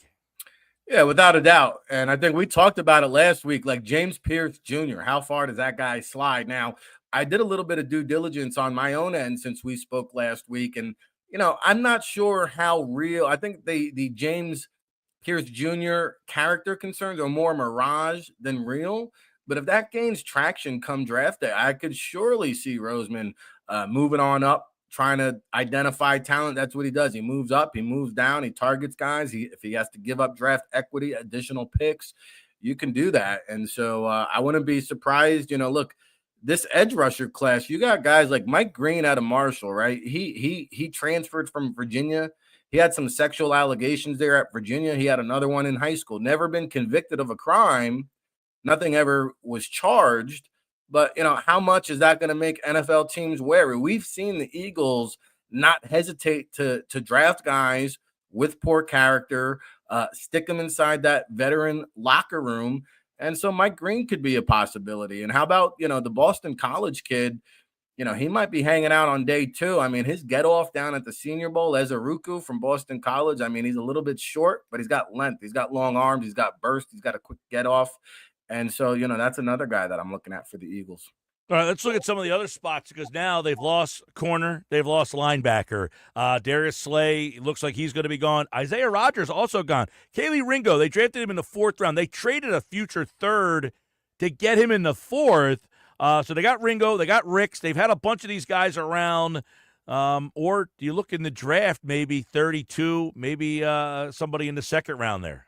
Yeah, I think without a doubt, you've got to look to replenish that group, inject some fresh legs. As much as I like those Georgia boys, they come with some risk-reward proposition. And so, a couple guys I want to throw out there to you, Mike. One, Dorian Strong out of Virginia Tech. Like, this guy, pound for pound, is one of the best cover corners in the entire draft. And so when you get into that day 2 range after the Travis Hunter, Jahdae Barron out of Texas, Maxwell Hairston out of Kentucky, Will Johnson out of Michigan, Dorian Strong, I think, is in that conversation, as is Trey Amos out of Mississippi. This guy's big. He's fast. He's physical. He can play the boundary. SEC proven resume. Trey Amos, man, like that guy is a beast. And then I'll tell you what, I was down there in Dallas at the Star hanging out, and there's a handful of players that really stood out to me, like Noel Williams out of California. You know, I'm not sure people are aware. There's some people that bypassed the Senior Bowl to participate in the Shrine Bowl. Noel Williams out of California was one of those guys. He had 8 interceptions. I'm not sure if that led the nation, but it was damn near close. And his natural instincts and ball skills, backpedal, he's smooth, fluid hips. Noel Williams out of California. Like, people are not talking about this man at 6 foot, 200 pounds. Can run like Bambi. I mean, there's some great depth here in this draft. Maybe not star-studded talent at the top end, Mike, but man, there's depth at some really key positions that the Eagles need. Well, now we go to another position at the safety spot because they trade Chauncey Gardner-Johnson today. Now, again, they have Sidney Brown, Tristan McCollum. Lewis Seen is the guy they signed who was a first-round pick a couple of years ago. He had that bad leg injury out of Georgia. Do you stick with what you got there with the young guys, or is this a safety class that you can find somebody? Well, I think Sidney Brown is going to be counted on to do big things. The Canadian kid there, I had a chance to meet with that young man at the Combine last year. He's got a real good head on his shoulders, very cerebral. I think they wanted to, kind of – Chauncey was an all-in move to go get that chip. And I think it's kind of a passing of the torch when it comes to Sidney Brown. But I'll give you some names like Kevin Winston Jr. out of Penn State. This guy got injured in week 1 of the season. You could state a case he's the best safety in this year's draft. Probably won't go to day 2 now because of that injury. But Dan Jackson is another guy. Like, if you wanted just a depth piece that can plug and play and play both safety spots, it's funny when you say like a kid from Georgia is flying under the radar, but Dan Jackson wasn't invited to the NFL scouting combine, Mike. I'll tell you what, I don't know what scouts are missing here because he's got athleticism, he's got physicality, he's got man coverage skills, he's got open field tackling ability. This Dan Jackson out of Georgia, Howie Roseman is very well aware of the Bulldogs. And this is a guy like, I don't know. I don't know if he gets drafted or not, but I like this young man's talent. So I don't know if the Eagles are going to look to replenish or draft high at the safety position. But again, when you get into the later rounds, there's some value to be had. Having a good conversation on the draft and what the Eagles might look. And look, they got those 4 fifth-round picks. Let's talk about that, Rick. 4 fifth-round picks. I find it hard to believe they're going to make all 4 picks in the 5th round.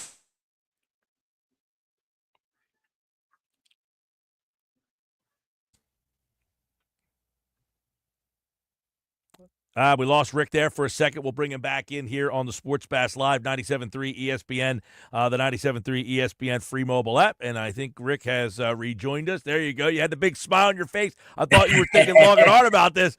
He's got the 4 fifth-round picks this year. How creative can you get when you have that kind of draft capital? Or do you like this 5th-round area enough that you're like, yo, keep those 4 fifth-rounders and you can get yourself some more depth? Well, I think when you get into that range, beauty's in the eye of the beholder. So when you have that many 5th-round picks, I think like when you're in that 3rd or 4th round, you want to move up the board 10, 20 guys. You see somebody hanging out there, and maybe you can throw a bonus pick in that 5th round. Also, when you get to day 3, if you're still holding on to some of those picks, you could trade it. You could flip a 5th round this year for a 4th round next year, start stockpiling picks for next year. Howie's always looking ahead doing that as well. So, I don't think they're going to use all those 5th round picks. I think they'll use it to kind of move up especially at the beginning of day 3 in that vital 4th round, right? Like there's usually somebody hanging out at the top of the 4th round that, you had in your top 100 on the big board, or somebody might have slid due to injuries or character concerns. I think that's where that 5th round picks, or the abundance of them, could come in handy. Linebackers, one other spot. They lost Oren Burks. Last year they brought in Trotter. They got Nakobe Dean, who's got that really gruesome injury. You did sign Bond, but if Dean's not ready, Burks just walked out the door. Do you hand that job to Trotter, or is that a spot that you think this draft could help you out? Yeah, I've been waiting for Trotter to come around. I don't know if I've seen it there where I want to go into the season and feel confident feel confident putting all my eggs in that basket. But the guy that just jumps out to me, Jack Kaiser out of Notre Dame. I mean, you talk about a guy who could play all the linebacker spots, 962 special team snaps, so he can replace Oren Books there on the special teams units, fill in where needed. So Jack Kaiser, you talk about big game pedigree, a little bit limited athleticism, but I'll tell you what, man, he was able to cover with the best of them down at the Senior Bowl. Carson Schweitzinger out of UCLA, you're going to hear a lot about that young man leading up to the draft, former walk-on at UCLA, sideline to sideline prowess if you're looking for a tackle machine. And I'll give you one under the radar guy, Mike. I don't know if he goes day 2, day 3. Teddy Buchanan out of California. He transferred over, I think, from an HBCU school, only 1 year at the FBS level. But when you talk about Teddy Buchanan, he's a guy who's used in a situational blitzer. He can drop back in coverage. He can play the mic if you need him to. And so that's the kind of guy I think, you get somewhere in the middle rounds, 6'2", 233 pounds, starter upside caliber type of player that you just plug in there and raise the competition, right? You want to elevate the level of competition at training camp. Let's quickly, before we rock and roll, talk with Rick Saratella, NFL Draft Bible. You recall Kenyon Green coming out of Texas A&M. He was a first-round pick, 15th overall. It's kind of been a busteroni for the Texans, but obviously the Eagles see a really young player here. When he was coming out of the draft, this is a mauling player that gets picked 15th overall. Just hasn't worked out. And obviously Philadelphia with Stoutland, a lot of people say, just put him in Philly. He'll be fine there. Is that a guy that you liked coming out of the draft? Well, listen, he went high for a reason. And he's got the traits and the characteristics that you look for. And so, I don't know what's going to happen with Mekhi Becton, because I thought one of the most surreal moments was him just crying and enjoying that moment and soaking it in with his kid. And I could see him maybe taking a hometown discount. However, when you come fresh off the Super Bowl, there's a team out there willing to hand you a handsome paycheck. And so I think that's what the Eagles are doing. Again, planning ahead, get him enrolled in Stoutland University and see if you can coach it out of him. A lot of times players that go that high don't succeed, oftentimes because of coaching and scheme and fit. And so, again, you try to surround them with that support system and see if you can coach it out of them. And I love it. I love the move. I think that's what you want to do, especially at the bottom of the roster in terms of team construction. Yeah, 23 years old for Kenyon Green, first-round pick in 2022, 15th overall, has struggled in Houston, but maybe he can come here and be what Becton was, a guy who struggled. Now, his was more injury-related with the Jets. Green actually missed a whole year. I think he had a dislocated shoulder or something. He missed 2023, missed time last year. Maybe the Eagles can get him. We'll see. They have Tyler Steen as well. We have Rick Saratella at NFL Draft Bible on the X platform, and a huge following there. Obviously, all access, getting ready for the draft. We'll continue to do it right here on the Sports Bash. All right, buddy, we'll talk to you. Appreciate you, Mike. All right, Rick Saratella, everybody, here on the Sports Bash Live, 97.3 ESPN, the 97.3 ESPN free mobile app. And, of course, if you're watching the show, live video on the X platform, YouTube, at Mike Gill Show. If you're watching the show, do us a favor, hit the retweet button, hit the like button, subscribe to the YouTube channel. We do it each and every day right here on the Sports Bash. I'm Mike Gill. Follow us all over the place. Download the free mobile app, 973ESPN.com/app. It's free thanks to First Bank of Sea Isle City. And we're brought to you this hour by Broadleys Plumbing Heating. Call them at 609-390-3907, online broadleys.net. Rick's great on the draft. We'll continue to do that with him weekly here on the Bash. Adam Caplan, Football at 4. Football fans, stick around. In 14 minutes, it's Football at 4 right here on the Sports Bash.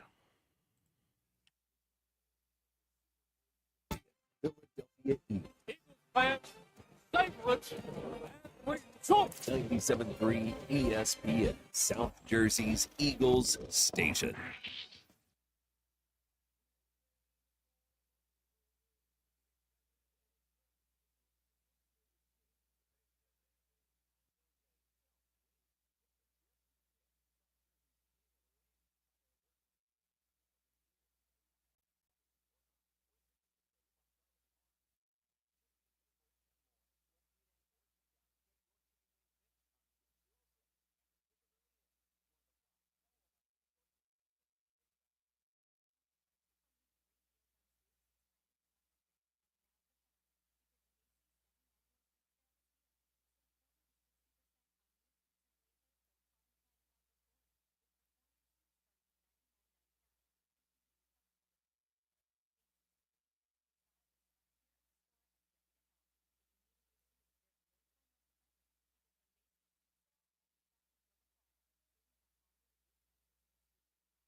Comcast Business helps turn today's small businesses into engines of modern business. It's how restaurants become reliably up and running neighborhood favorites. How retailers become seamlessly restocking, cybersecurity must-visit shops. And how healthcare offices become the data managing caregivers that we all depend on. With reliable connectivity, enhanced cybersecurity, advanced fiber solutions, and Wi-Fi backup, Comcast modern business, powering possibilities.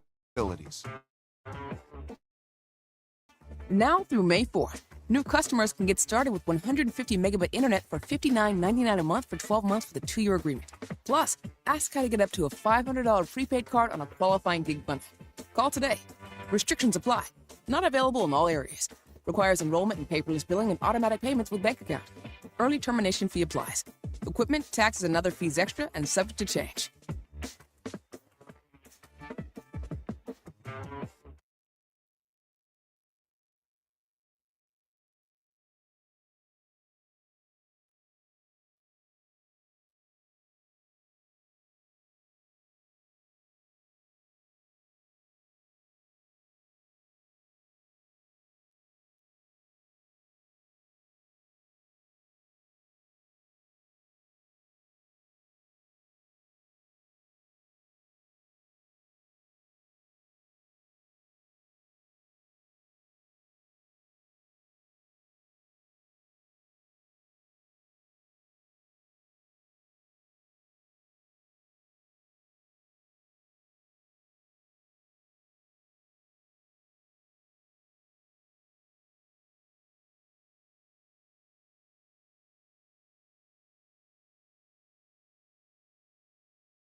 When you're hiring, have you ever felt like you're missing out on meeting truly great candidates for your roles?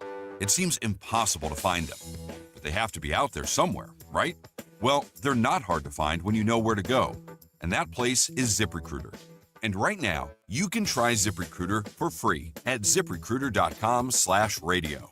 ZipRecruiter helps 10 million people with their job search every day. And because these people are actively looking for jobs just like yours, it's easy to find the right person right away. In fact, 4 out of 5 employers who post on ZipRecruiter get a quality candidate within the first day. But if you're not using ZipRecruiter, you're missing out. So see what it's like when the impossible is easy. When you go to ZipRecruiter.com/radio right now to try ZipRecruiter for free. Once again, that's ZipRecruiter.com/radio. ZipRecruiter.com/radio. Never miss out on great candidates with ZipRecruiter.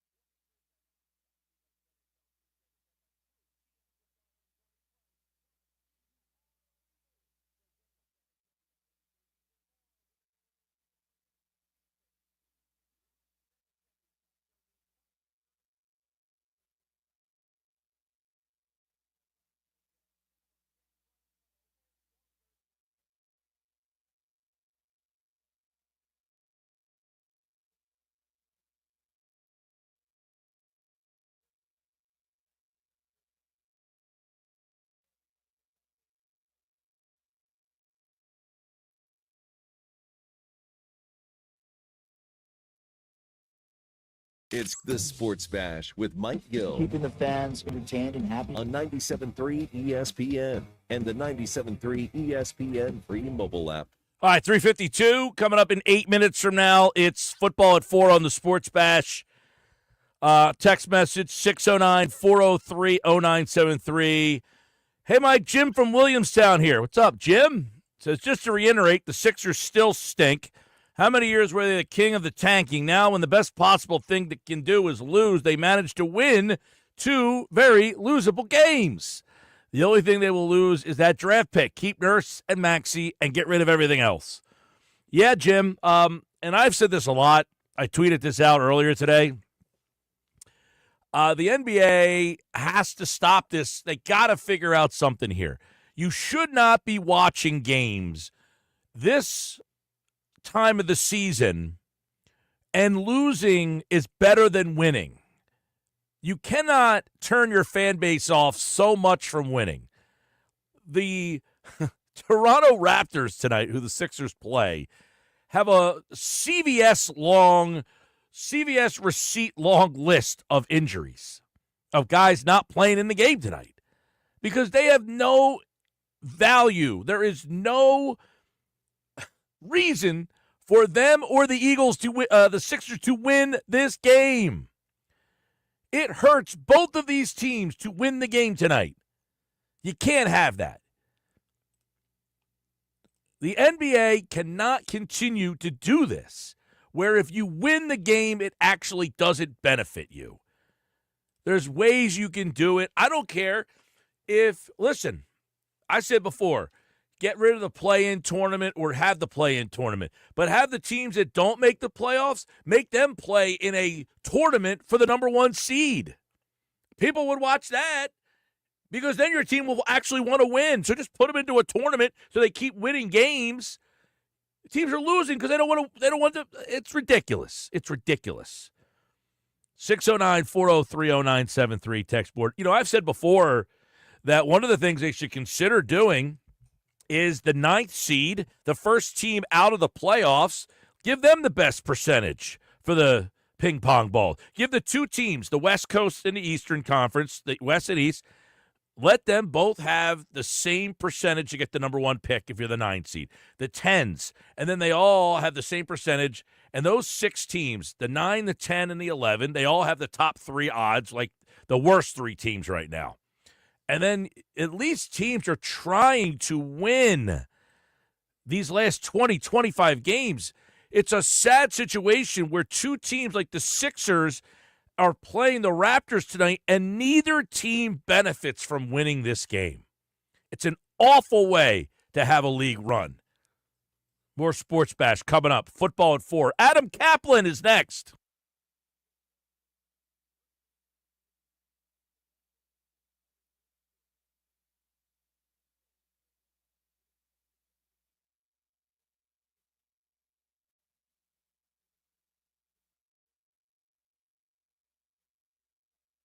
Kids Day and Mascot Game. Don't miss the chance to be a part of the action to see who will cut down the nets and earn a spot in the big dance. Visit maxsports.com/basketball for more information.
Hey, can you blow up some balloons for Jack's party? I can't. I'm so congested. You need Sinex Saline from Vicks. Sinex saline nasal spray. Yeah, just Sinex.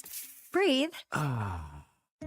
Sinex Saline instantly clears everyday congestion associated with colds and year-round allergies with a gentle, ultra-fine mist that's no mess and easy to control. Daddy, we need more balloons. On it. Enjoy life's important moments without congestion. Try Sinex Saline from Vicks. Just Sinex. Breathe. Use as directed.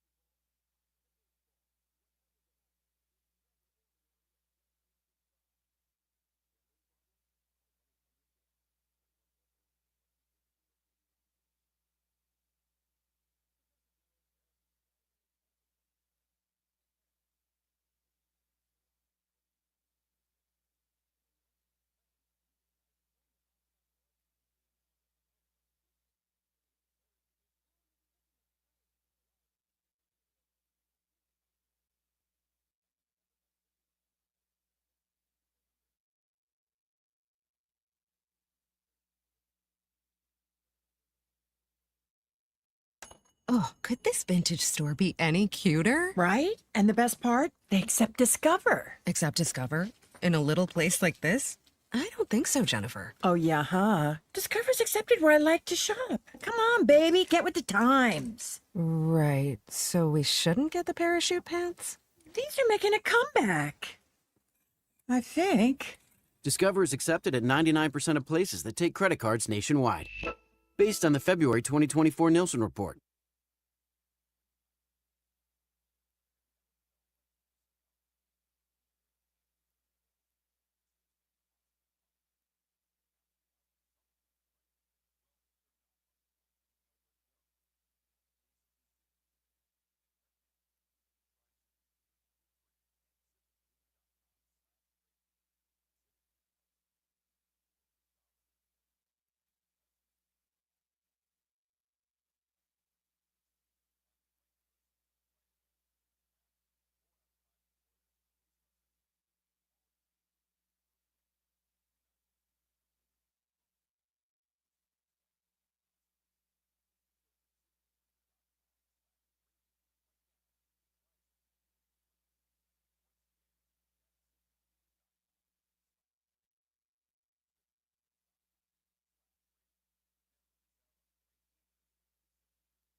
South Jersey's official play-by-play home of the Eagles, Sixers, and Flyers. At 0 point would I ever consider not being a fan of the team. 97.3 ESPN, WENJ, WENJ HD, Millville, Atlantic City. A Town Square media station serving all of South Jersey.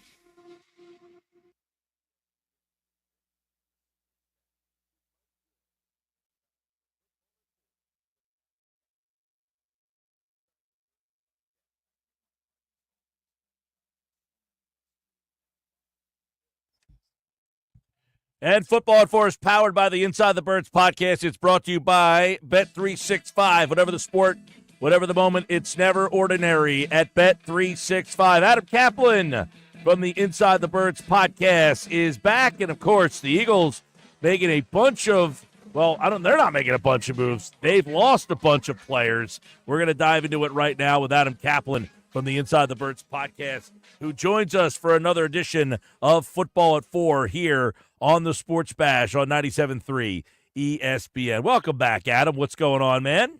Mike, good to be with you. Yeah, look, it's always good when the Eagles do something that's surprising, and we'll get into that, the Gardner-Johnson trade. Because, look, people look for us for answers. I'm looking at early numbers. We did an emergency pod, Jeff and I, and the number's pretty significant. So we appreciate the support and from your listeners at 973. So, yeah, Mike, look, it's funny with the Gardner-Johnson trade. Not only did I not see it coming, I'm definitely, I'll tell you what, I'm surprised. I'm rarely surprised, but I was surprised. When other teams contact Jeff or I, say, what is Howie doing? What do you know about this? It's obvious that this is a pretty interesting decision that the Eagles made. And Howie Roseman, the general manager, who made the trade today, which cannot be official till the start of the league year, and then the new league year, which is tomorrow at 4 p.m. Eastern. And then both Kenyon Green and Gardner-Johnson have to pass team physicals, but that's expected to be a formality. And you got the draft picks involved, but the big ones is the player for player. And as Mike, we told you about this on Monday. We appreciate the people who have been quoting us, the aggregators and whoever. The Eagles are trying to shed cash here. This is definitely a part of it. Right. I mean, so let's get into that. They trade Chauncey Gardner-Johnson. Now, of course, the initial knee-jerk reaction is, well, is this guy a pain? Because they're not saving a whole bunch of money by moving on from him here, but enough that I guess they said, hey, let's do this now because they do have some contracts coming up down the road. But why Chauncey Gardner-Johnson today? Well, Mike, they save $8.5 million. Let's put it this way: Gardner-Johnson's money is $8.5 million. Kenyon Green's is under 3, so they're going to save over $5 million in cash. Cash means more than anything to NFL teams. NFL owners don't get involved with a salary cap; they get involved in cash. Just as an aside, we focus on education and helping people learn the game. Always, always, always think cash, not cap, when players are moved. Now, when it comes down to salary cap numbers, sure, sometimes it does play a factor, but it's minor compared to cash. Now, when you look at Gardner-Johnson, he had a very good season. He got off to a slow start. That's the truth. He did, to the point where we were kind of like, we asked Greg Cosell. Greg works for us from NFL Films, and Greg said, look, early on, CJ gave some plays, but then he got way better, and he actually he wound up having a very solid season. So it's not a performance issue. It's the other thing is, for the people who say he gets hurt a lot, Mike, he didn't. I don't think if he missed a game due to injury, I'd be surprised. I have to look into this. I don't think he got hurt last year. I don't think he missed a game due to injury. So if he did, it was one. But Mike, the bottom line is, it's not a performance issue. It's a money issue. The Eagles didn't want to pay his total cash. He has as we understand it, he's got a non-guaranteed option bonus coming up. $2 million of the $8.5 million is fully guaranteed. That's not a big deal. $2 million guaranteed, but they weren't going to pay the cash. Everybody knows how much they like Sidney Brown, though he didn't really contribute much last season. Remember, he started the season not available, coming back from the ACL. He wasn't back until October. He'll be part of the mix. This is not Sidney Brown will be the start of the season and no competition. They'll have competition, whether it's through street free agency here or the draft. And I know, Mike, people are bringing up all sorts of stuff, his social media, podcasts, Mike. Look, I'm not saying that wasn't involved in this. I can't say it was or wasn't. We don't know that. But we do know this. They are looking to shed cash. We told you about the Dallas Goedert stuff, Mike. I know Jeff Mosher. Jeff and I, we broke a lot of information on our Monday morning show. I know Jeff went on your show yesterday and was quoted at a lot of places. They're looking to move Dallas Goedert's contract. They're looking to move his $14.25 million. That's a fact. Others are reporting some stuff like that, but not quite the way we're doing it. So the Eagles are trying to shed a lot of cash this offseason. It's not what we were thinking about a month ago, but we got wind of this over the weekend that they're going to go forward trying to move contracts. Didn't think it would be CJ Gardner-Johnson, though, Mike. I know Jeff threw that out last week. He didn't know. It wasn't like he knew, but he did say, look, if they're going to be trying to move some players, Gardner-Johnson's one that you can't dismiss, and voila, here we go. Here we go, yeah, and they get an interesting player back in return. Has not had a lot of success at the NFL level, but Kenyon Green was the 15th overall pick in the draft, and he's a very young player, so kind of a project that, they're hoping they can get him in their system and probably do something here. Do you view him as an option if Becton is not back? Yeah, it would certainly be surprising if Becton is back, Mike. More on that on Friday's Football 4, but let's stick with what we know right now. Kenyon Green was drafted to be a long-term starter in 2022 by the Texans. Unfortunately, he suffered a shoulder labrum injury. He missed the entire 23 season. He suffered a left dislocated shoulder. Last season, he went on IR. When he came back off IR, he didn't get his job back. Our understanding is the Texans were looking to move him. The Eagles found they like Kenyon Green for the 22 draft. Jeff Stoutland, I'm sure not. I mean, it's Howie's called the general manager, but we know the way it works. Howie he doesn't want to force a player down anyone's throat, so I'm sure Jeff Stoutland put the thumbs up. So bottom line is, Kenyon Green, we expect him to compete for the right guard job against Tyler Steen, and we'll see what happens there. Tyler Steen, let's not forget, Jeff brought this up, and I totally forgot about this. Tyler Steen, let's not forget, Mike, he hurt his ankle early in training camp, and that's when Becton went in and did really, really well, and I was stunned when I saw him. His first reps in not OTAs, more in training camp, I was stunned at how natural he looked, and look, it was a good story. He wasn't perfect. He had some games that weren't as good, but he was a nice story. But Tyler Steen's the guy they drafted to be the right guard, and he gets first dibs, but he's going to have competition now in Kenyon Green. So there you go, a little intel on him. Let's go back to the safety spot real quick. Obviously, Chauncey Gardner-Johnson's trade. We talked about why potentially, but Sidney Brown, Tristan McCullum. People forget they brought in a former first-round pick, Lewis Seen, as well. What's the plan at safety? Yeah, see, Lewis Cine, here's what I know. Brian Flores, I'm told, the DC for the Vikings didn't want him. He didn't think he fit his scheme. Didn't think he had the versatility that Flores wants. Cine due his size as more of a box safety. We're going to be talking to Greg Cosell later this week, and we'll ask him kind of where he sees Cine playing, because I know Greg liked him coming out of Georgia. He had another Georgia player, by the way. We're also told with the Bills, he actually practiced at linebacker on their practice squad, which is kind of interesting, Mike. Didn't think of him as a linebacker, but, hey, they run a 43 front. He was lining up on the strong side, so that's something to think about going forward. Tristan McMullen is a tall 6'2.5", 6'3", deep safety. He's look, Mike. He's a fourth safety. Okay, that's third upside to be a 3. Blankenship obviously is a starter. He's turned out to be a really good football player. They're going to give Sidney Brown a chance, but we're expecting fully they're going to add another player, whether it's the draft or free agency. Early word is on safety, we think it's fairly deep, and they'll go from there. And Reed Blankenship, by the way, is really underpaid. They extended his contract last year. They really need to adjust his contract. This is just he's really good. I'll be honest, Mike. He was way down on their list. We were told in coming out of the 22 draft when he wasn't drafted. He was actually on our secondary list. So I don't know if the Eagles know he'd be this good. He's just another great story for Harry Roseman and their scouting staff. And he's one starting safety. Brown obviously would be a favorite to start next to him. But, Mike, here's the problem. He's a box safety. He doesn't have the versatility. He doesn't have the range. That's a concern here. So I'm not. I put that in pencil. I would not put that in pen that he's going to start. All right, talking football at 4 with Adam Caplan from the Inside the Birds podcast. Let's go quickly to some of the things that happened yesterday. Kenny Pickett for a fifth rounder and Dorian Thompson-Robinson. What do we know about the reasoning behind that deal? I guess Tanner McKee is now the guy, or do they like DTR? Yeah. Tanner McKee's the guy. Dorian Thompson-Robinson. Mike, I'm going to be honest here. I know I'm pretty close to the people with the Browns. He struggled. It wasn't just when he played. He was a project. They knew this when they drafted him. I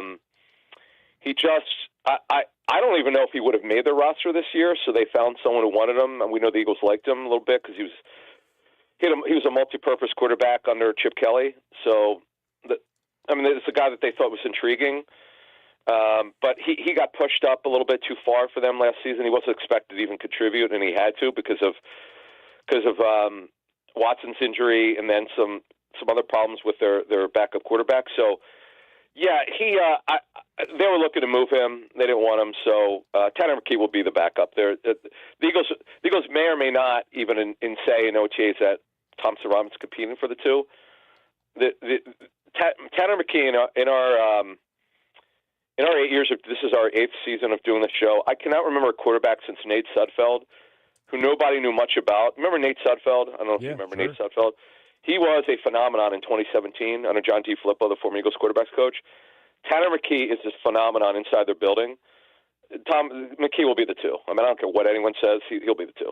That's going to happen. All right. Options behind Milton Williams. What's that look like? That's a good one. Yeah, that's a good one, Mike. Well, Moro Jomo played a third of the defensive snaps around that third. He's first up as a 3 technique. He could play some of the 5, some of the 7. Milton had positional versatility. He didn't do all of them, but he can do all of them. And it's going to be hard to replace. We expect they're going to add someone in free agency later. They're not looking to spend a lot of money with the draft, and they'll go from there. Moro Jomo's been a really nice story, Mike. He very limited in 2023 that he played, but last year, I don't want to call it a breakout season, but he did a really good job. So they'll add to that, and this is a guy, look, this is part of the secret sauce of Howie's draft since 2021 is just how they've developed these younger players that no one thought much of, and the coaching from Clint Hurt, who's a D-line coach, got to give him credit. Obviously, Vic Fangio, Mike.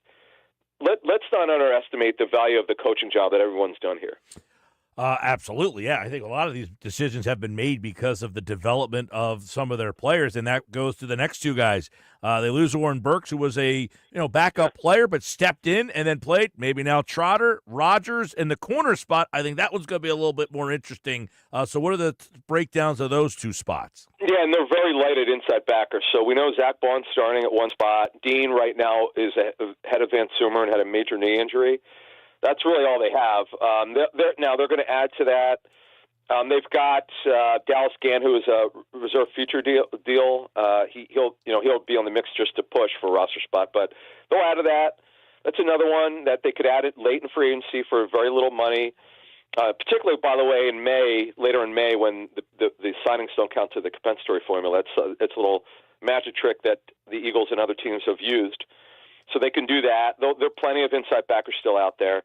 But look, it's Dean. What we're told with Nakobe, by the way, it's not that he can't play next season. They expect him to. They don't know when exactly he'll be back with Nakobe and to what level he could play. The patella tendon injury, Mike, is worse than an ACL, and we have to understand it. It's not what it once was when I first started covering the league in the early 2000s. Medical science has improved. We had our friends from the Sports Med Brothers come on our podcast to explain that injury, by the way, to us. And you could come back earlier than you used to with that injury, but it's a major knee injury. You just don't know about Dean, and they will certainly add to that position. Adam Caplan, everybody, from the Inside the Birds podcast, and you can check out their latest podcast and everything that's happening on their platform as the Eagles offseason slow to make moves, but they have been infiltrated just a little bit, and they made a trade today. Chauncey Gardner-Johnson is heading to Houston, and Adam Caplan breaking it down for us on today's Football at 4. Thanks, Adam. Thank you. All right, as always, Adam Caplan here on a Football at 4 Tuesday edition on the Sports Bash Live on 97.3 ESPN. We'll keep it here and, continue to take your text messages and get your thoughts. 609-403-0973.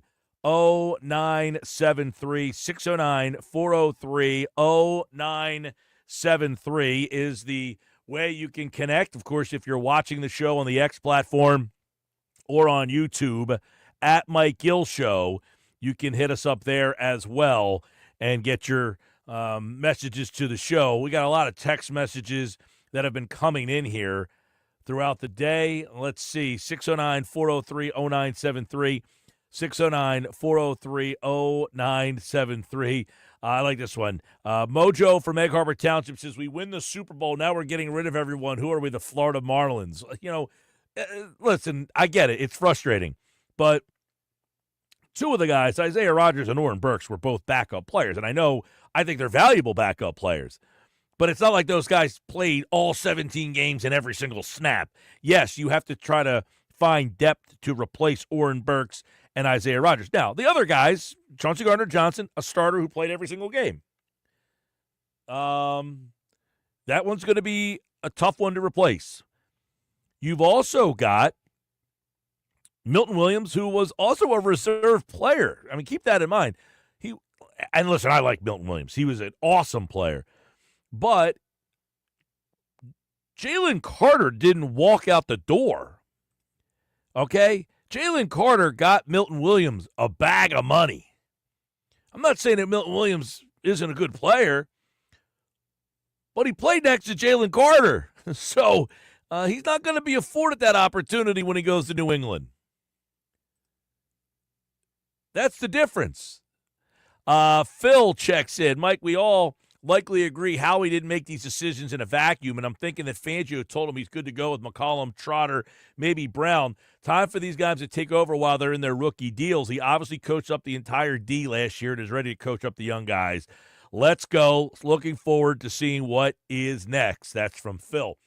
Well, yeah, Phil. I mean, McMullen, Trotter. Let's go with McMullen and Brown. Brown is a third-round pick. They like him a lot. They took him in the third round. I think they say, look, let's take a shot with him. We liked him as a rookie. Remember, he started games as a rookie for this team. So it's not that and last year he's coming off the ACL, so it's hard to judge him based on what he did last year because I don't think he made a big impact last year. Tristan McMullen was okay. I don't think he was great. The other guy you brought up, Trotter might be a factor here because I don't know that Nakobe Dean is going to be ready to start the season because of that injury. That's a tough injury to come back from. So got to keep an eye on that. The other one is at corner where they have Kaylee Ringo. Kaylee Ringo, a fourth-round pick a couple years ago. Do you just say, hey, we're going to go with Kaylee Ringo as our starter?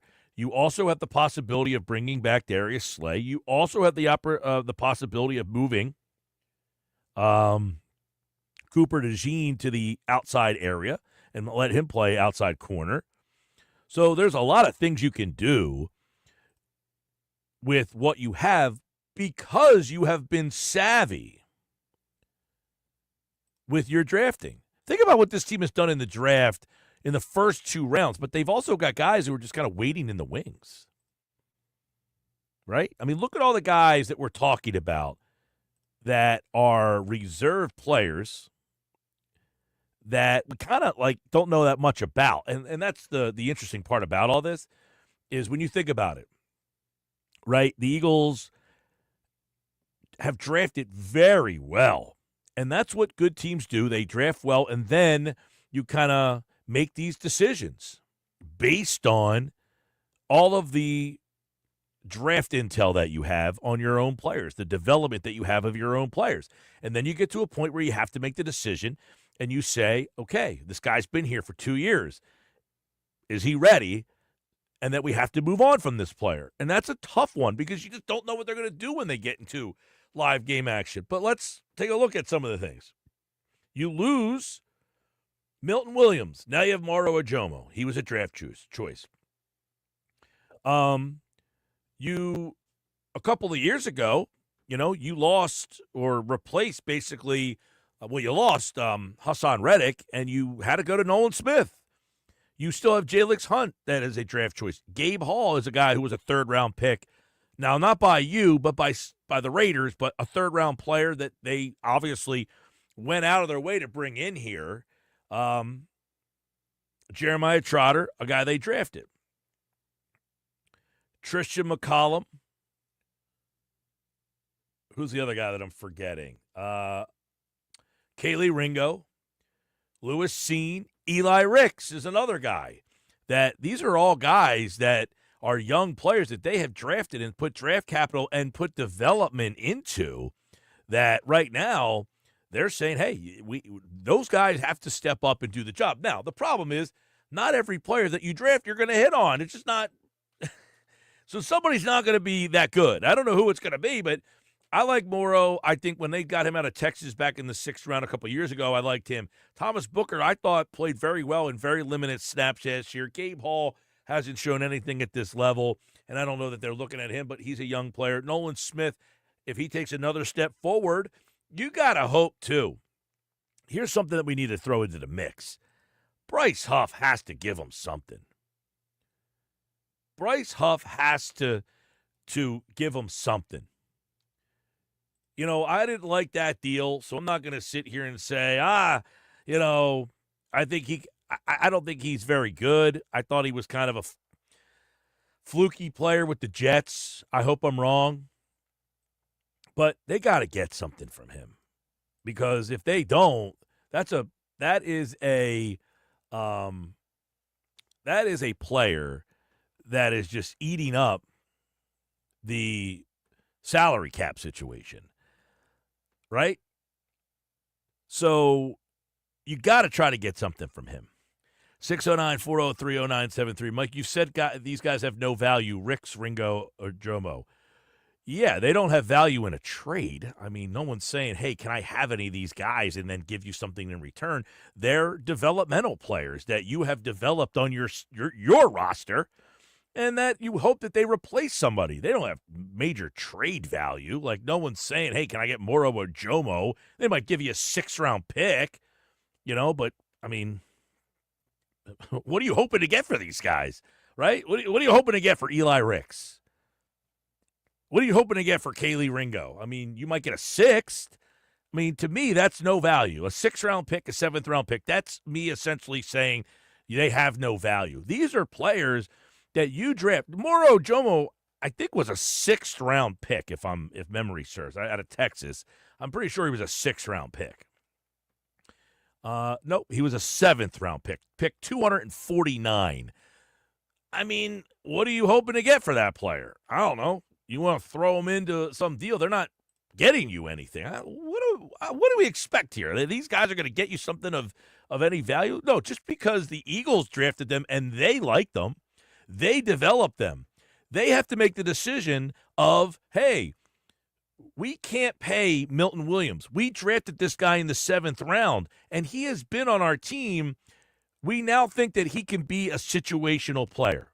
You know, Moro Ojomo last year played a lot of snaps as a rotational player. So he's not like he hasn't played at all, but they're going to ask him to do more. They're going to ask him to probably up his snap total. You know how many tackles? No, that's not a stat. That's not a number. But if you were just to look at him, okay, you were just to say, hey, what did Moro Ojomo do last year? He had 6 tackles. That's all. He had 6 tackles, no sacks, nothing else. He has literally 6 tackles. Now he has 20 total tackles. He had 6 solo tackles, 14 assisted tackles. But essentially, these are players that the Eagles draft that they like. But if you're like saying, hey, throw them into a deal, that's not – you could throw anybody into a deal. I mean, it's not getting you Myles Garrett. Like, what are we thinking here? Yes, you could throw these guys in, but they're not making the deal because you said, hey, by the way, we'll also throw in Moro Ojomo or Eli Ricks. That's not how these things work. 609-403-0973, 609-403-0973. They have players that they like and that they've developed. And that's why they're happy. I don't say happy, but that's why they're comfortable moving on from some of the guys that they drafted. 609-403-0973. We'll keep it going. Appreciate you, as always, getting on board, hitting us up on the text board. Coming up, Knicks Nuggets is on the way. We got a whole bunch of nuggets for you today on this Tuesday, on a day where Chauncey Gardner-Johnson is traded. More Sports Bash coming up on 97.3 ESPN, and we want to tell you about my friends over at Nizam's Indian Restaurant, Route 40, Egg Harbor Township. It's South Jersey's best Indian delicacies, where you can have a corporate offering. They have bookings and hosting events for complete food catering, and they can reserve a table. They can reserve you the whole room. Bring out a party of 2, 4, 6, 8, 10, corporate outing. Bring out the whole office and introduce them to the Nizam's Indian Restaurant, Route 40 in Egg Harbor Township. Nicky Nuggets next.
is the Town Square, New Jersey Info and Weather Network. Progressive Insurance presents the Sports Flash on 97.3 ESPN.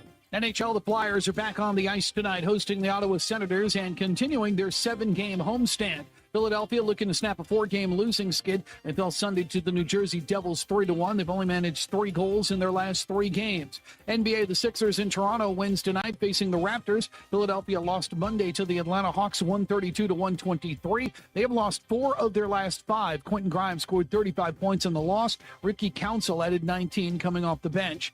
NFL, the Eagles traded backup quarterback Kenny Pickett to the Cleveland Browns. In exchange, the Eagles get a 5th-round pick in this year's draft, as well as quarterback Dorian Thompson-Robinson. The Eagles also traded safety CJ Gardner-Johnson to the Houston Texans in exchange for left guard Kenyon Green. Progressive Insurance, bundle auto and home, renters or condo, and save with Progressive. I'm Tony Desiri, and that's your Sports Flash on 97.3 ESPN.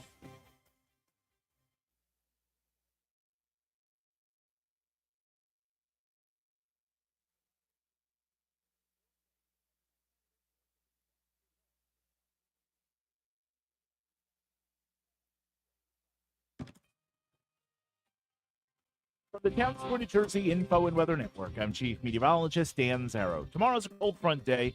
No rain or inclement weather this time around, though, and in the grand scheme of things, we're only facing a minor, although noticeable, cool down.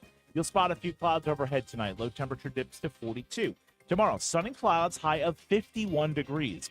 Thursday, not the nicest day. Clouds and fog and even cooler, high 49. We'll jump back to 53 on Friday. Get weather 24/7 wherever you are. Download our free mobile app today.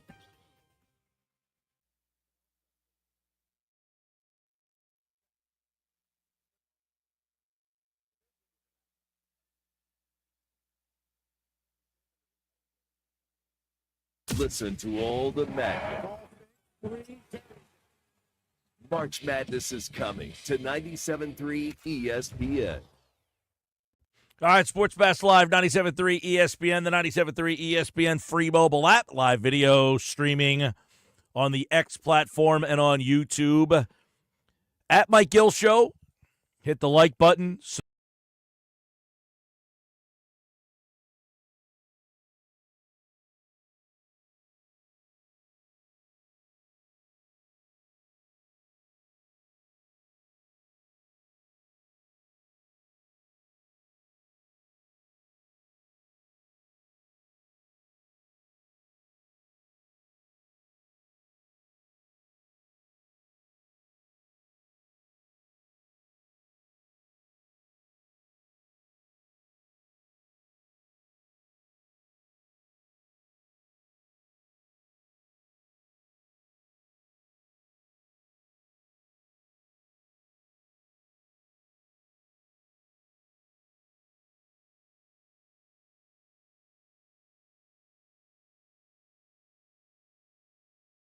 On 97.3 ESPN. Let's bring him in. Nick Earnshaw is host of the Shift podcast, and he is producer of The Locker Room Weekends on the Sports Bash on 97.3 ESPN. Happy Tuesday, Nuggets. What's up, man?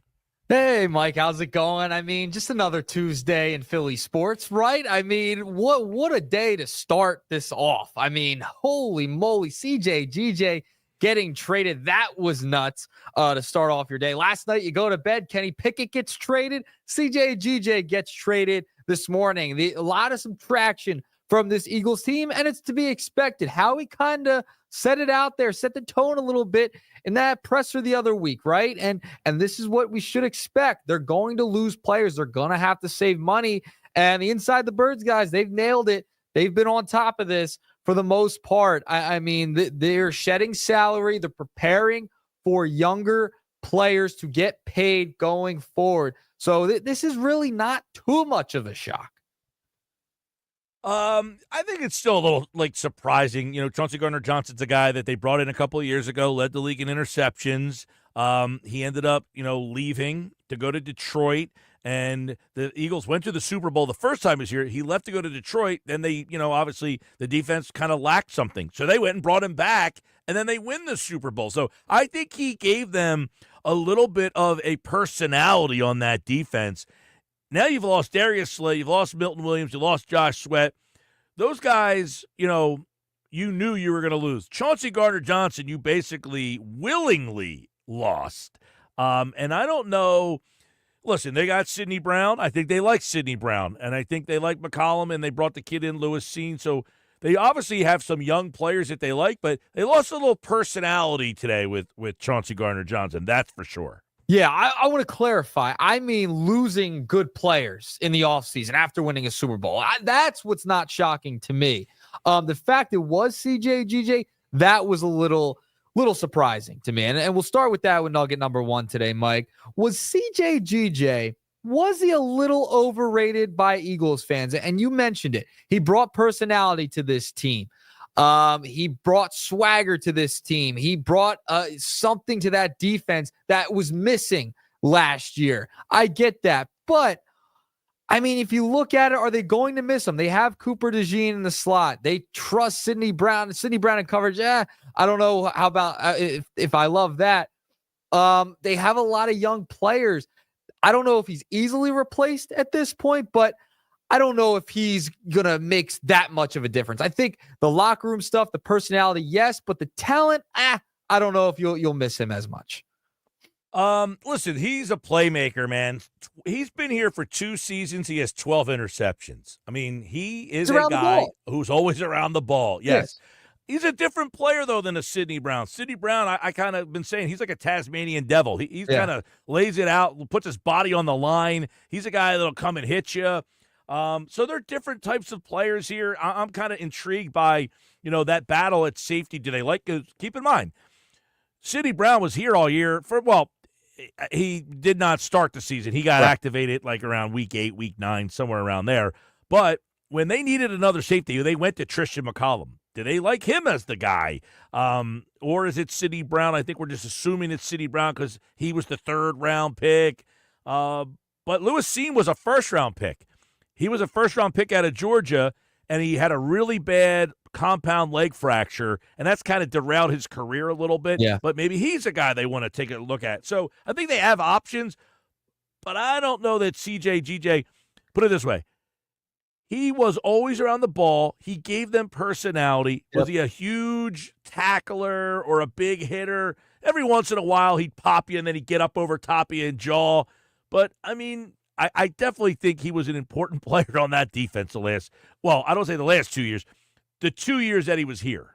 Yeah, the 2 years that he was here, they did go to a Super Bowl. So I guess we'll see him in about 2 years, 2026, 2027. I guess they'll bring him back every other year if the defense does take a step back. Who knows?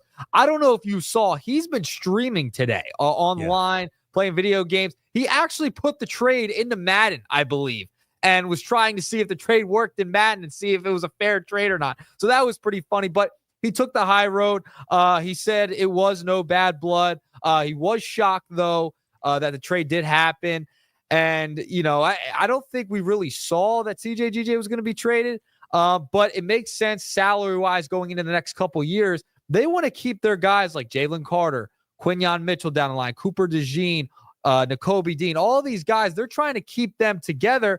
I wonder who's next. Will it be Cam Jurgens? They're going to have to pay him at some point as well. We know they like locking those guys up, and it makes you wonder. We've seen a couple of trades now from the Eagles. I think we're going to see not a ton more, but I think you may see another trade. And the one that I'm waiting for is Dallas Goedert. That's the one to keep an eye on now, because now you traded someone who you didn't think was going to be moved. Dallas Goedert's the one with a lot of smoke.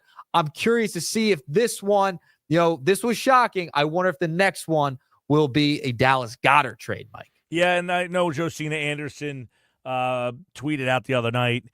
They're holding out for a 4th-round pick, even in a future draft. It just shows that he doesn't have the value that maybe the Eagles are hoping for. That's unfortunate because he's a very good player. I hate to see Goedert go. I've always been a big fan of Goedert, and I think the team is better with Goedert, but he hasn't been able to stay healthy and can't pay everybody. That's been the theme of this week. Can't pay everybody, and that includes Oren Burks, Isaiah Rodgers, Chauncey Gardner-Johnson is now added to that list. Yeah, he's now gone. He's now a Texan, and that moves us to nugget number 2, Mike. And the guard that they did get back in Kenyon Green, this one is I'm a little wary of. All right, He's not. He has not had a great career so far. Very similar to Mekhi Becton, a first-round pick, has struggled mightily, has been hurt as well with the Texans. PFF has graded him very low. I know that's the sentiment out there. Is it fair for us to just assume, okay, let's bring in another guard. They might like his size. They might like his ability. But is it fair to assume that Stoutland University can just change this guy's career in a heartbeat, in a blink of an eye, like they did with Mekhi Becton? They turn a guy like Jordan Mailata, a former rugby player, into an all-pro left tackle. Is it? I mean, listen, the background is there, but is it fair for us just to assume, all right, we can bring a guard in and turn him around real quick in the blink of an eye, like we did with Mekhi Becton? It seems like that he might be on the way out with this move, bringing in another guard and adding some depth there. I don't know if that's a fair judgment by fans or media members out there. Is it fair? No, that you just always assume, but yes, it is fair to hope that you can. Why? Hope's different. Hope's different. I get that. Is it fair? It's not fair. Nothing's fair to just always assume, but it is fair to hope because Stoutland has a track record of working with talented players. This guy was the 15th pick in the draft. Is it fair to say that Houston's offensive line has had all sorts of problems over the last couple of years? Maybe he's not getting taught the right techniques. Or listen, people forget too, Kenyon Green is a very, very young player. I don't even think he's 24 years old yet. He's 23, yep, 23. So this is a kid who gets put into the league at 20 years old, and they say, go out there and start. He probably wasn't ready yet. Is that fair to say that maybe a 20-year-old kid wasn't quite ready? Maybe if he had a little – look, we see this all the time with quarterbacks. You know, hey, you play here, you struggle, you go there, get into a better system. Why should we not assume that this is a better system if you're an offensive lineman? It's worked out for a lot of offensive linemen. I don't think it's fair to always assume, but I think it is fair to hope that they found another highly talented player that they can get more out of than his previous team. Then let me phrase it this way then, because I think you can develop an offensive lineman through the system. We've seen it time and time again. But I think the real question is, because it happened with Becton so fast, to think that Kenyon Green could come in here and turn into a Mekhi Becton, have a really good season, be a stalwart at the guard position that fast within a couple of games, is that fair to think, all right, he's just going to come in, they're going to fix him, he's going to be great, he's going to be fantastic all year? Or should we wait and see, after at least a full season? I know he's on an expiring deal because it's his rookie contract, but, I mean, he'd have to turn around real quick for them to really, want to bring him back. He maybe even re-sign him. He's so unproven at this point. It's the same thing with Becton. No, it's not fair. Of course it's not fair. Yeah. The kid has done nothing to have any reason to be excited about him other than his draft status as the 15th overall pick in the draft. That is where it is fair to say, yes, I think there's talent in him and that we have a coach that excels at getting that talent out of them. How many times have you seen a player that, in Philadelphia that has played on the offensive line and has exceeded their draft status? Yep. You get a guy who's an undrafted player or a 7th-round pick. I mean, if you could turn a rugby player into an all-pro level player, I think, yes, I have some hope that he can make a first-round pick a serviceable player. Am I assuming he's going to make him an all-pro? No. Do I think he's going to make him a Pro Bowl player? Probably not. But Mekhi Becton was a very serviceable player that the Jets probably thought was a bust when he would play for the Jets. And this also makes you wonder what they think of Tyler Steen, right? Like, losing Mekhi Becton, everyone kind of just assumed, Tyler Steen will just kind of be moved into that spot. Well, now you kind of have a guard competition. If Mekhi Becton's out, he's still a free agent at this point. Yeah, but I think this is more about competition. They don't want to just hand you a job. I think it's like, hey, we don't want – look, they did it last year. Tyler Steen, many people thought he was going to be the starter. They brought in a talented former first-round pick, and Steen lost that job. So I don't think they just want to say, hey, Steen, this is your job. I think they want someone to push him. And look, if it's a first-round pick who has more talent than Steen, then Steen goes back to the role that he excelled at last year. Yeah, it's going to be fascinating, and we're just getting started. Here in the free agency period, I can't wait till the new league year starts and we have all these contracts become official, all these trades become official. And before we move on to baseball, how about Kenny Pickett? Like living a dream, man. Getting to be the backup quarterback for the Eagles, team you grew up rooting for. You got to kneel down in that game as well. I mean, bravo. I mean, he lived out everyone in South Jersey, Philadelphia area's dream right there and got a ring with his team growing up. Yeah. I mean, Kenny Pickett got to win a Super Bowl here. Now he's in Cleveland. Good for him. That sounds about right. He might be the most Cleveland Brown quarterback there ever was. Perfect spot for him. All right. Listen, I was never the biggest Pickett fan. I mean, he went to Pitt, so I have a hard time. But he's a local guy. He's up the road, Ocean Township. I kid a lot because of the Pitt thing. Hey, listen, maybe he gets a chance to start there. He was a first-round pick. But if I'm a first-round pick and you're trying to get something out of him, the Cleveland Browns, their coach, what's his name? Man, I can't think of his name right now. But their coach is a pretty good offensive mind out there. So that's a pretty good offensive system. They've had some, terrible quarterback play, but they did make the playoffs with Joe Flacco a couple of years ago. Yeah, Stefanski is their coach out there. Kevin Stefanski, another local guy. Yeah, of course. So nugget number 3, I do want to move on, but congrats to Kenny Pickett. I mean, that's fantastic. Live out your dream. Super Bowl champion. Super Bowl champ quarterback right there. They moved on from. All right, nugget number 3, want to get into a little bit of baseball and talk about Taijuan Walker, Mike. He's kind of had a lot of buzz surrounding him. I have to? I want to talk about it because he's looked really good. I mean, Mike, the velocity's up. He's sitting around 92, 93. Remember, he was down at 89. He looks much better. He's not walking as many guys as he was last year.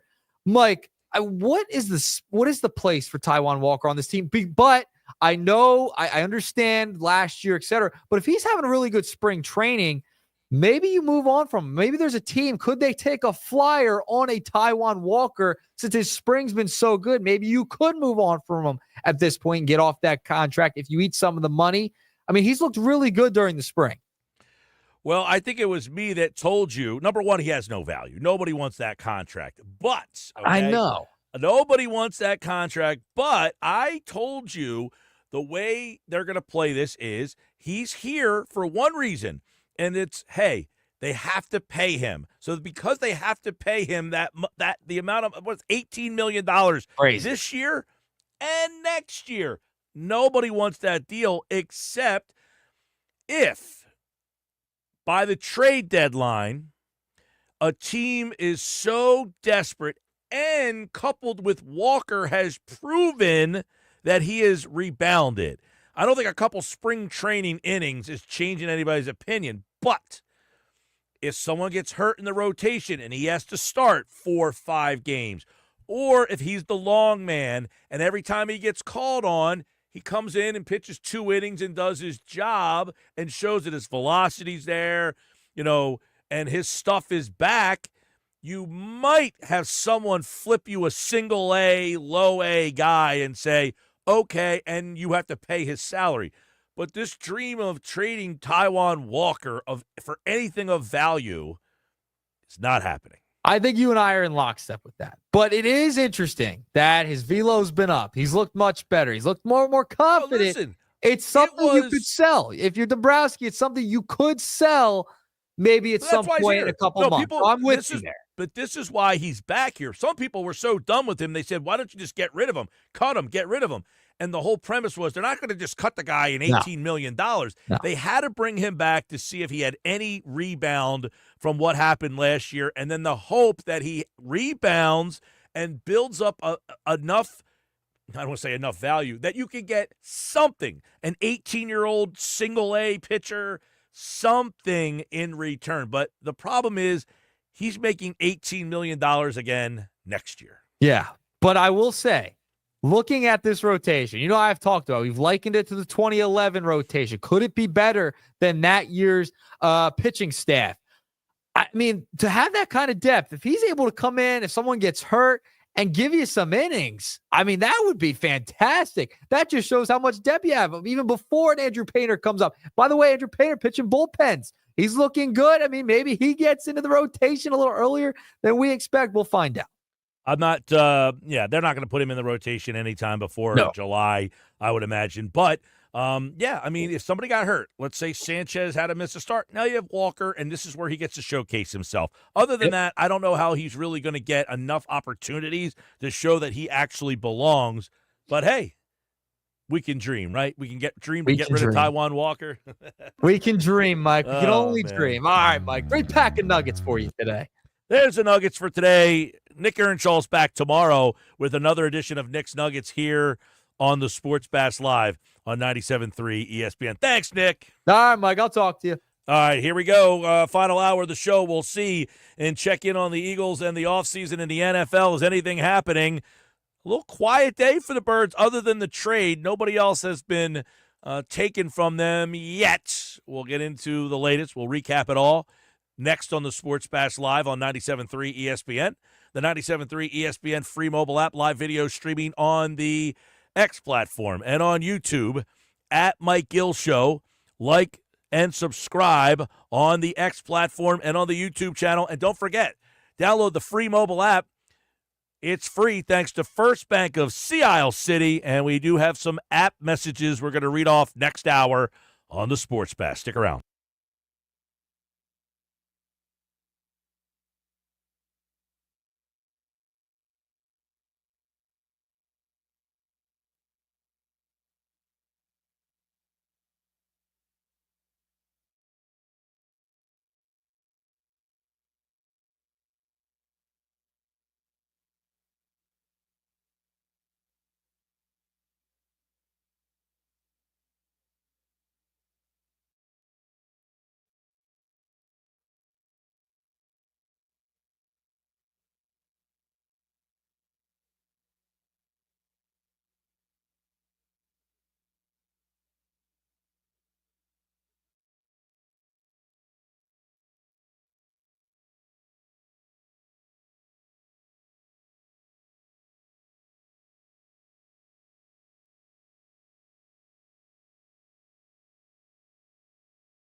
home of the Philadelphia Eagles, Sixers, and Flyers. 97.3 ESPN, WENJ, WENJ HD, Millville, Atlantic City, a Town Square media station serving all of South Jersey.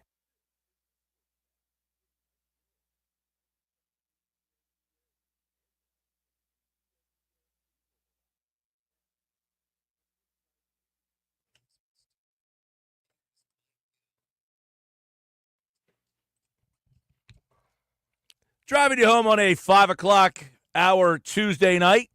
Sports Bash, 97.3 ESPN. Mike Gill. At Mike Gill Show on the X platform, YouTube. Follow, subscribe, repost, like us. Big news today, Chauncey Gardner-Johnson traded, and everybody's reacting. 609-403-0973 on the text board. 609-403-0973 if you want to react and let us know what you think about the deal. I think, look, I think the Eagles are not as good today without these guys. I mean, that's clear, right? You lose Chauncey Gardner-Johnson. You lose Milton Williams. You lose – this isn't like breaking news here. Like, they're not as good. You lose Josh Sweat. You have to hope a couple things here. You have to hope that the guys that you drafted develop into the players that those guys once were. When you drafted Milton Williams, you were hoping that he became this guy. Now, he got paid $26 million a year. Did you think he was going to become that guy? Probably not. I think one of the things that this team has to hope for is, number one, you got Jalen Carter. What player is he going to now be in year number 3? You have Zach Bond. What player is he going to be in year number 2 of his second year here after having an unbelievable year? Quinyon Mitchell in year 2. Cooper DeJean in year 2. What kind of jump are those guys going to make? Here's a question. What about Bryce Huff? I got this text message. Mike, Huff had 10 sacks under Saleh, who now coaches for San Francisco. Any chance Howie can con San Fran to take him just to rid his contract to return for the Brooklyn Bridge? You know, I brought this possibility up a couple weeks ago that can somebody be interested in Saleh and Jeff Albright, who is now the defensive coordinator in Atlanta, although I think Atlanta is about to sign Leonard Floyd. So if they're trying to get some pass rush, it looks like they're going to do it in the free agent market. But that's one thing I think you have to consider here. Is the Eagles are not as good today as they were on February the 9th. They're just not. Milton Williams not here. Josh Sweat not here. Now, that doesn't mean the offseason's over. That doesn't mean the offseason's a completed, the roster's not over. It's not a completed lesson here. They can still do some things. And look, they can make some trades that, they have those draft choices. Let's keep that in mind, too. They have 4 fifth-round picks. But were there moves out there that have happened that you're wondering, why did they not get involved on that guy? I'm sure there's a lot of guys out there. We got people texting names all the time, 609-403-0973. Here's what's up to date. Leonard Floyd is in Atlanta now. He got released by the 49ers. I wouldn't have had interest in that move. Let's see. You've got, let's go with, what else happened today? Well, you got Justin Simmons is interested in 2 NFC East teams. He said he is interested in playing for the Eagles or the Commanders. He said that on the Talking Ball podcast, and he's basically said when they traded Chauncey Gardner-Johnson, Justin Simmons would be reuniting with Vic Fangio. Now, he spent the first 8 years in Denver. So Justin Simmons, anybody have interest in him in replacing Chauncey Gardner-Johnson? I think they're going to stick with what they got in-house. I could be wrong about that. What else is going on here? We've got are any of the free agents out there? Now, I'm going to go, I wouldn't be surprised. See, the Eagles now have to get into that second wave of free agency. And that is where you have to wait until like next week. That second wave, or maybe even the third wave of free agency, when you have to start to say, okay, everybody kind of went off the board. Let's kind of go through what's happened. Sam Darnold, he's in Seattle. That was something you wouldn't be in play with. T. Higgins, he re-signed with the franchise tag. Josh Sweat, you had him. You weren't paying him 4 years, $76 million. Trey Smith, franchise, out there. Ronnie Stanley, he was an offensive tackle. You didn't need one. Milton Williams, you weren't paying him 4 years, $104. Drew Dahlman, you didn't need a center. DJ Reed, okay, you maybe needed a corner, but you weren't paying 3 years, $48 million to play corner. Javon Holland, he went to the Giants today, 3 years, $45. Think about that. They paid him 3 years and $45 million. The Giants. You just had McKinley last year that you let go to, where do you go? Minnesota. So I don't understand what that decision was by the Giants to pay that kind of money. It's just like, what are the Giants constantly doing, making decisions like this?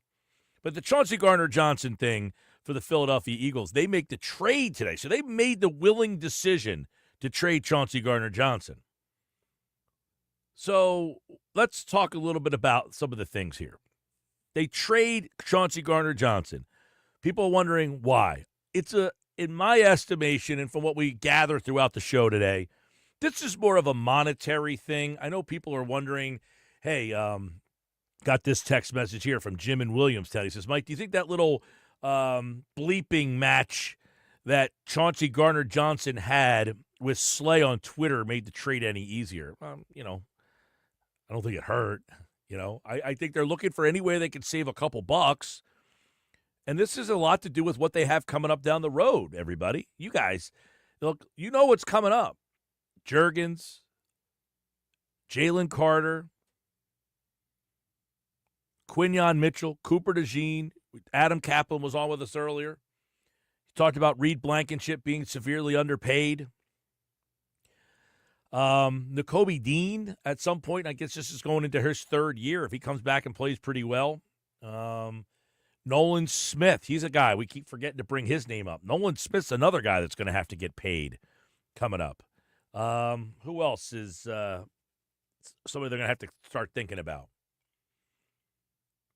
I guess if you want to throw in, well, it depends. If Ringo has a good year this year, he might be, but they had to start freeing up some money, some cash. Adam brought it up during Football at 4 today. Cash was king, and this team needed to free up some cash. And they're able to do that today with Chauncey Gardner-Johnson. It's not a lot of cash, though. So that's why I think it's a little bit of a head scratch. 609-403-0973.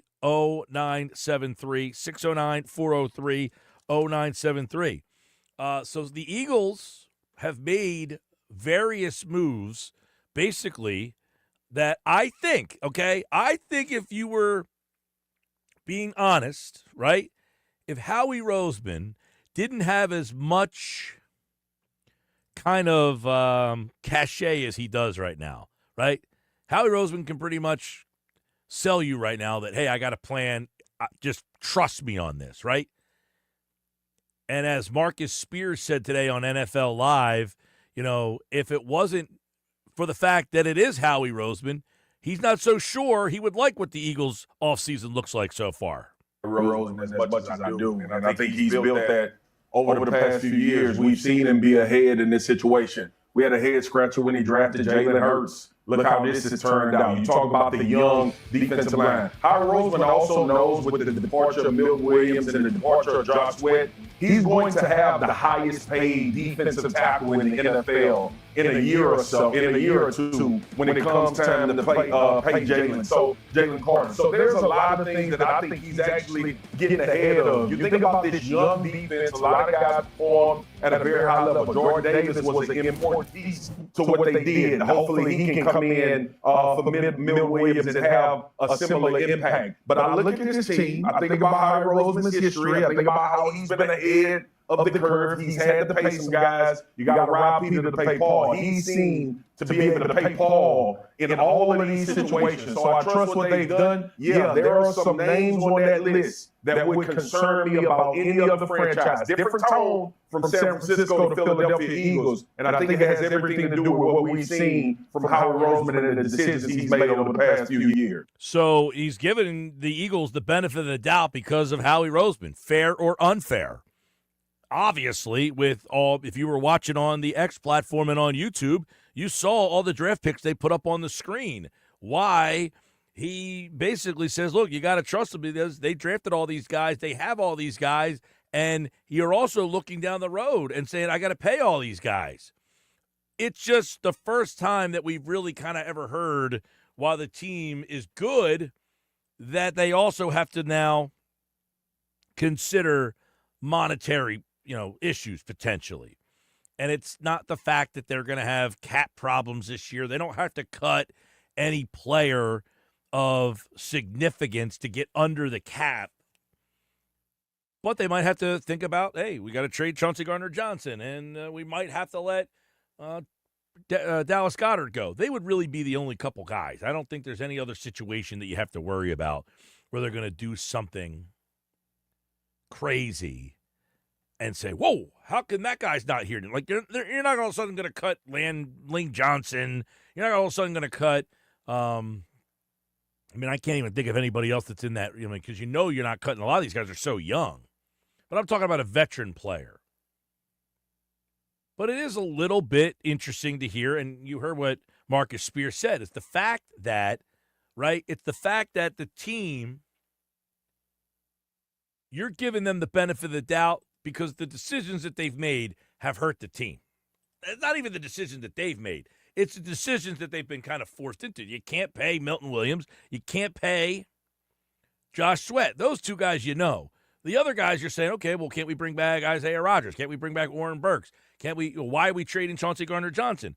There's a lot of things that you have to take a look at and say, hey, they must have a plan here. Now, the question becomes,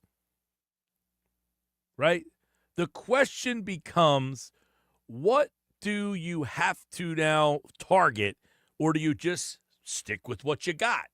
That's where I find this to be, the next step of this, I find to be really interesting. Okay, the first 2 days, you've been the nail to the hammer. You've lost the guys.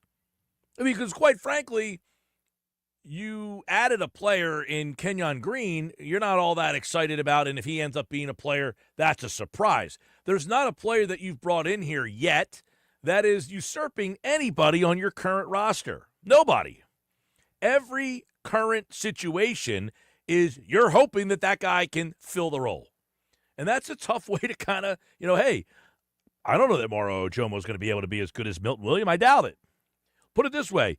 When Moro Ojomo becomes a free agent, he ain't getting a $26 million contract. When Jalix Hunt becomes a free agent, now, he's a little younger and a little bit different than Morrow. He was a third-round pick, but is Jalix Hunt going to, when he becomes a free agent, is he going to be in play for a Josh Sweat type of deal? I doubt it. Is Kaylee Ringo going to be a guy that surprises us and becomes a starting NFL corner that when he becomes a free agent, there's a lot of interest in him on the free agent market? I don't know about that. He's got a lot of tools, I'll tell you that much. And the same with Sidney Brown or Tristan McCollum or whoever ends up playing safety for this team in the place of Chauncey Gardner-Johnson. But that doesn't mean that all of a sudden that these guys can't play. They just might not be as good as the guys before. Now, the question becomes, you had the number one defense in the league last year. Losing those players, what does that do to your defense, and how big of a drop-off do you have because you've now lost some key players? Remember, Oren Burks started in the Super Bowl. He was a pretty big key to the Eagles' Super Bowl run. I mean, people forget, Oren Burks was all over the place, and, I think he had 25 tackles in the playoffs. I mean, in 3-4 games. He had 17 tackles in a game against the Giants in the regular season finale. So you also have lost the depth on this team in two areas. One, Isaiah Rodgers, the other one, Oren Burks.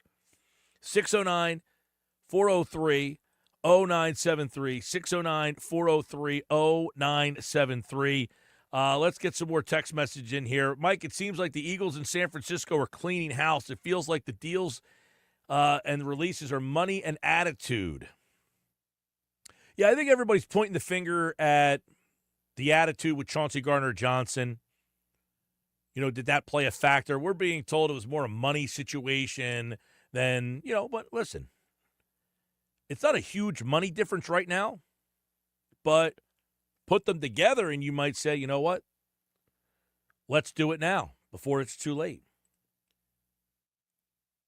Let's go to Matt and Cape May. Mike, does moving Gardner-Johnson give the Eagles more flexibility to not trade Dallas Goedert? That I don't think is the same. I think that the Goddard thing is still, and we had McMullen on earlier today, he still thinks that you're probably going to see him moved. Goddard. So I don't know that you're done. This is like one of those days where, like in our industry, right? There's certain days where you just look at it and say, man, a lot of people got let go or lost their jobs. That's what's going on with the Eagles right now. They're looking around and saying, how can we cut money? Max in Ventnor, CJGJ, was he going to demand more money and hold out? And they saw that coming. I don't think so. I think Chauncey Gardner-Johnson, by the way, all throughout the day is kind of taking the high road. Like, he's kind of said he has no hard feelings, nothing, no bad blood here. By the way, former Chiefs safety Justin Reed has just signed with the New Orleans Saints. So the Saints get him on a 3-year, $31 million deal. So if anybody out there thought that Justin Reed could have been replacing Chauncey Gardner-Johnson, that is not happening. The Cowboys haven't really done anything. Just saying. Throwing that out there. Washington. Let's get into that real quick. Has Washington closed the gap on the Eagles? In anybody's mind out there, are you looking at Washington and saying, man, they keep making moves and we're losing guys? And how many people, okay, I'm interested in this one too. How many people are losing some trust in what Howie Roseman is doing? 609-403-0973. Are you like, I don't understand what Roseman's doing here? And, Roseman, there was a time where he wasn't the most popular guy in the town. Is there a part of you that's wondering, what the heck is this guy doing? Because, you're at a spot right now where there's a lot of the talent off the board, and now you're going to, listen, I think the Eagles will be players, and I got, coming up in the next segment, we're going to take a look at some of the names that I think are available that you can still, kind of target. And if you have guys out there that you want to target, let me know, and I'm interested to see what people out there think. 609-403-0973, Sports Bash Live, 97.3 ESPN, the 97.3 ESPN free mobile app, live video, streaming on the X platform, YouTube, at Mike Gill Show. We were kind of going through the list before of all the top free agents. A couple more text messages before I get to that. 609-403-0973, Cole and LBI. CJ definitely seems to be taking the high road. I saw Lane Johnson's tweet about the trade, calling it how he sees it, and thought it could have been a shot at CJ. I don't know. I did see that, Cole, and I saw the retweet from Darius Slay. I hate to read into all these tweets and social media posts. I mean, who knows what these guys are doing or saying? Because one of the things I think Darius Slay, he retweeted something. Somebody was giving him like, oh, maybe Slay was right about something. And in the video that Chauncey Gardner-Johnson was, I guess he was on a live video. Was he on IG Live or something? I think he praised a couple players, and one of them was, I think, Darius Slay. I think he singled out Slay and a couple other players for the team. All right, what else we got here? Got some people listening on the app today, on the free mobile app powered by First Bank of Sea Isle City.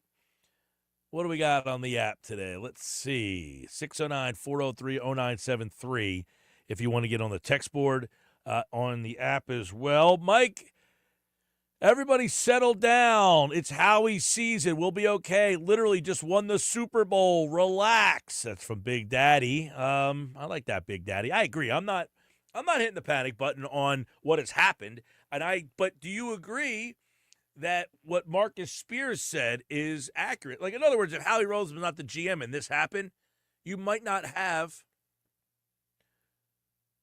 the confidence that they can overcome what has happened right now.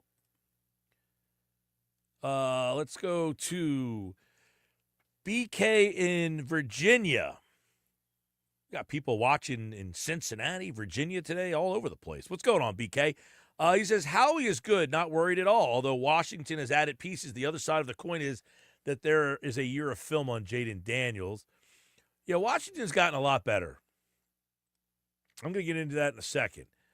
Corey, the Commanders guy, says, I think the Commanders are closer, but still see the Eagles on top unless we have a spectacular draft. Yeah, Washington is interesting. I mean, I like the Debo move more than some. I know he's been kind of up and down and hurt and unreliable, but I do kind of like that move for them with Kingsbury and McLaurin. I think he's a good kind of complimentary to McLaurin over there. Let's see real quick some of the players that are still available. Mekhi Becton, I'm not, there's not a lot of news on Becton out there, by the way. Haven't heard anything on Becton today. We had McMullen on earlier. He said, he wouldn't be surprised if he came back. But Trevon Jenkins, I don't think the Eagles are interested in putting money into an offensive lineman. Josh Myers is a center. Obviously, the Eagles aren't really in play there. Rasul Douglas is a free agent. Don't see the fit there. Let's see. What else is out there that could be on that second level? Asante Samuel Jr., kind of interesting. I think he's probably just too much money. He's been a little bit of a disappointment anyway. I don't see them being interested in him either. He's small. So I don't – I mean, he's a corner. Yeah, sure. I mean, they need a corner, but I think they probably just say, well, I don't think they're putting money that you – I don't think they want to pay real money, put it that way. They have Ringo. I think they're fine with Ringo in their mind. I'm not saying that they're right. I'm just saying that's why I think they'd probably pass on Asante Samuel. I think Ojulari is a guy they could have interest in. I wouldn't be surprised there. He profile. I mean, Samuel profiles because, it was a high draft pick. But Ojulari is another guy that I think would be someone they would have interest in. So I could see Ojulari being a guy in that second wave that maybe they go down the road. Justin Simmons is a veteran. I don't think they're going to go down that road. I think they like the room that they have. All right, we'll get into more of those. I'm going to give you some of the names that are out there and then kind of give you my thoughts on them. 609-403-0973, 609-403-0973. Keep all the text messages coming. I'm enjoying the text messages today. We got a ton of people watching the show. And I appreciate everybody out there watching. I mean, it is a massive number today. Thank you so much. And if you're watching, hit the retweet, hit the like button. If you're on YouTube, subscribe. We appreciate everybody watching. We do. It's pretty cool. And if you're listening on the radio, download the mobile app. You can message us through the app on your phone as people are doing that as well. Real quick, let me go to another app message. Let's see. Mike, are you going to talk about the basketball tournament in Atlantic City? I did talk about the basketball tournament in Atlantic City. And by the way, I'm glad you brought that up because I think that the locals need to get out there and support the tournament. It starts tonight, so get over there. It's actually going on right now. If you are looking for something to do, the MAC Basketball Championship is going on in Atlantic City. Get over there. I'll be over there. I think I'm going Thursday and Friday, and Saturday I'm calling the game. I'm calling the championship game Saturday night for national radio. So I'll be there Saturday for the championship game. Friday night, I will most likely be there, and I think I'm going Thursday night. I'm either going Wednesday or Thursday, and then Friday. All right? Good stuff. All right, keep the text coming in. 609-403-0973. Phil, I see your text. I got that on the way. I'll comment on that, and I'll give you some names that I'm interested in. Coming up on the Sports Bash Live on 97.3 ESPN, the 97.3 ESPN free mobile app, live video, streaming on the X platform, YouTube, at Mike Gill Show. Listen to all the madness. Wide open.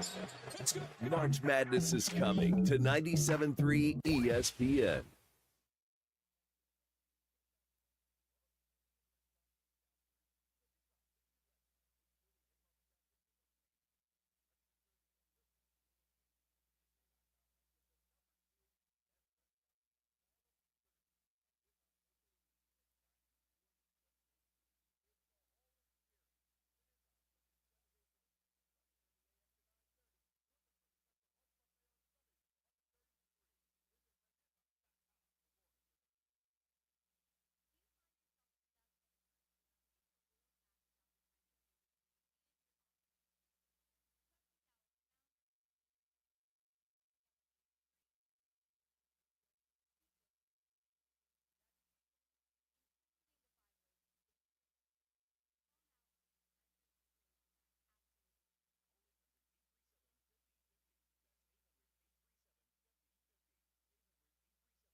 See Joe Coy and friends. It feels good to laugh. That's why I tell people laugh. It's free. Not tonight. Not tonight, but tomorrow.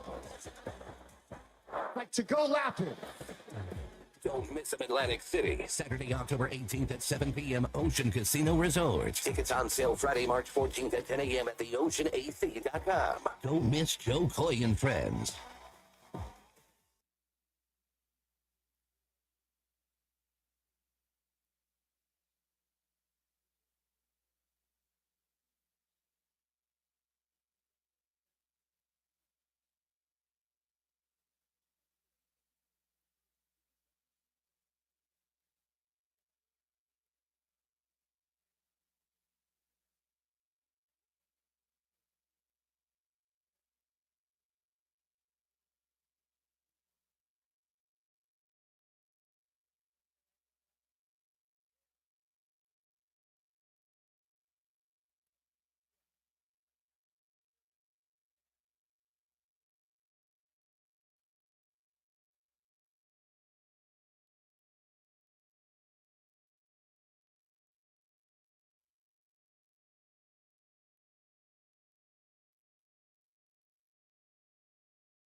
highway traffic safety. I'm New Jersey Attorney General Matt Platkin. Every year, too many lives are lost in alcohol or drug-related crashes. These are preventable tragedies, and it's time to take a stand. Let's make New Jersey's roads safer for everyone. We are all counting on you.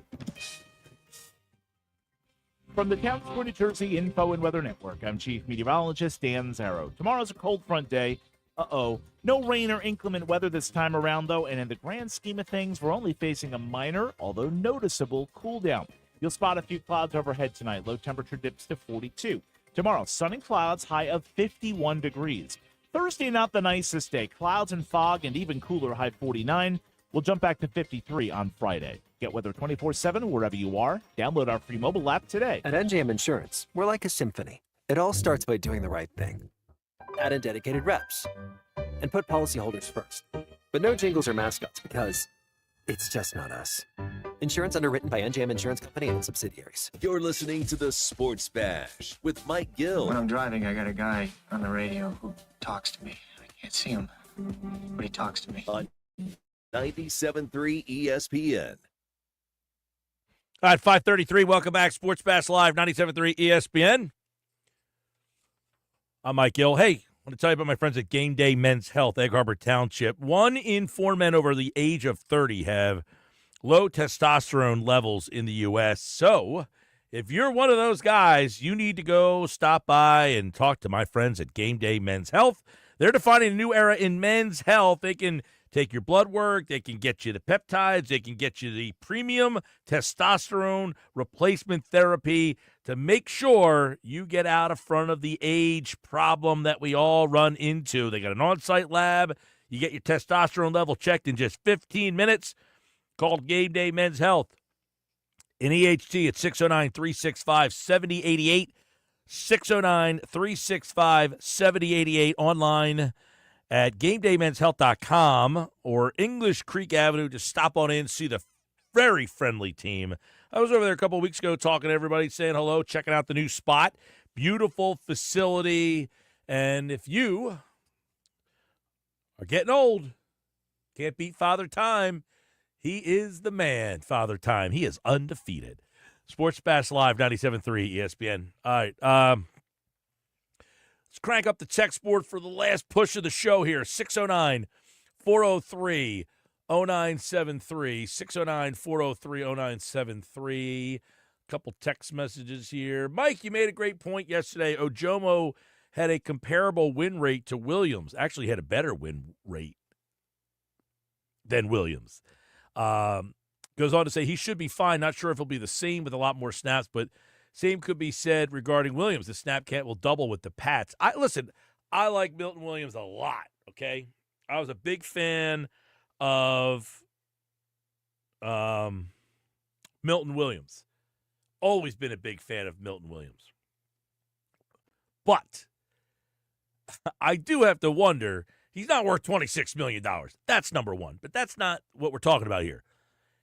The fact that he had Jalen Carter playing next to him, I do think plays a role here in the success that he had. Now, he is a tremendous athlete, right? But in the Super Bowl, he gets 2 sacks. Why? I mean, Jalen Carter's getting doubled and triple teamed all night long, so Milton Williams, hey, give him credit. He wins his one-on-one battles. So I'm not sitting here saying that Milton Williams is a bum by any stretch of the imagination. Dude was an athletic, awesome, perfect complementary type of player. But I don't know that he's going to make $26 million type of performance in New England. That's all. Now, would I like them be back here? Yeah, for probably $10 million. I mean, but you're not getting that. I get it. Now, what does that mean for Moro Ojomo, Phil, who sent that text message in? I think Moro's interesting. He was a guy that when he got drafted, he was a 7th-round pick, and I think immediately he was a guy that a lot of people were like, oh, they got this guy. And, the day after the draft, when everyone gets excited and they're like, oh, there's that guy in the 7th round. I think people really like – because a defensive tackle sometimes, they're not exciting. sometimes they're just like quote unquote run stuffers. And you're not taking a big guy like that in like, the first 3 rounds. You usually get that big guy who but Morrow was not that big run stuffer. He was more of an athletic guy, which is why people were a little surprised that he fell down to the 7th round. This is a guy in college at Texas playing in the Big 12, playing at a high level. He had some pretty eye-popping numbers for a defensive tackle. And when he ends up getting drafted by the Eagles in the 7th round, I think people were like, okay, that's a guy in the 7th round that could actually help. Here he is a couple years later, and he has been a nice little player for this team.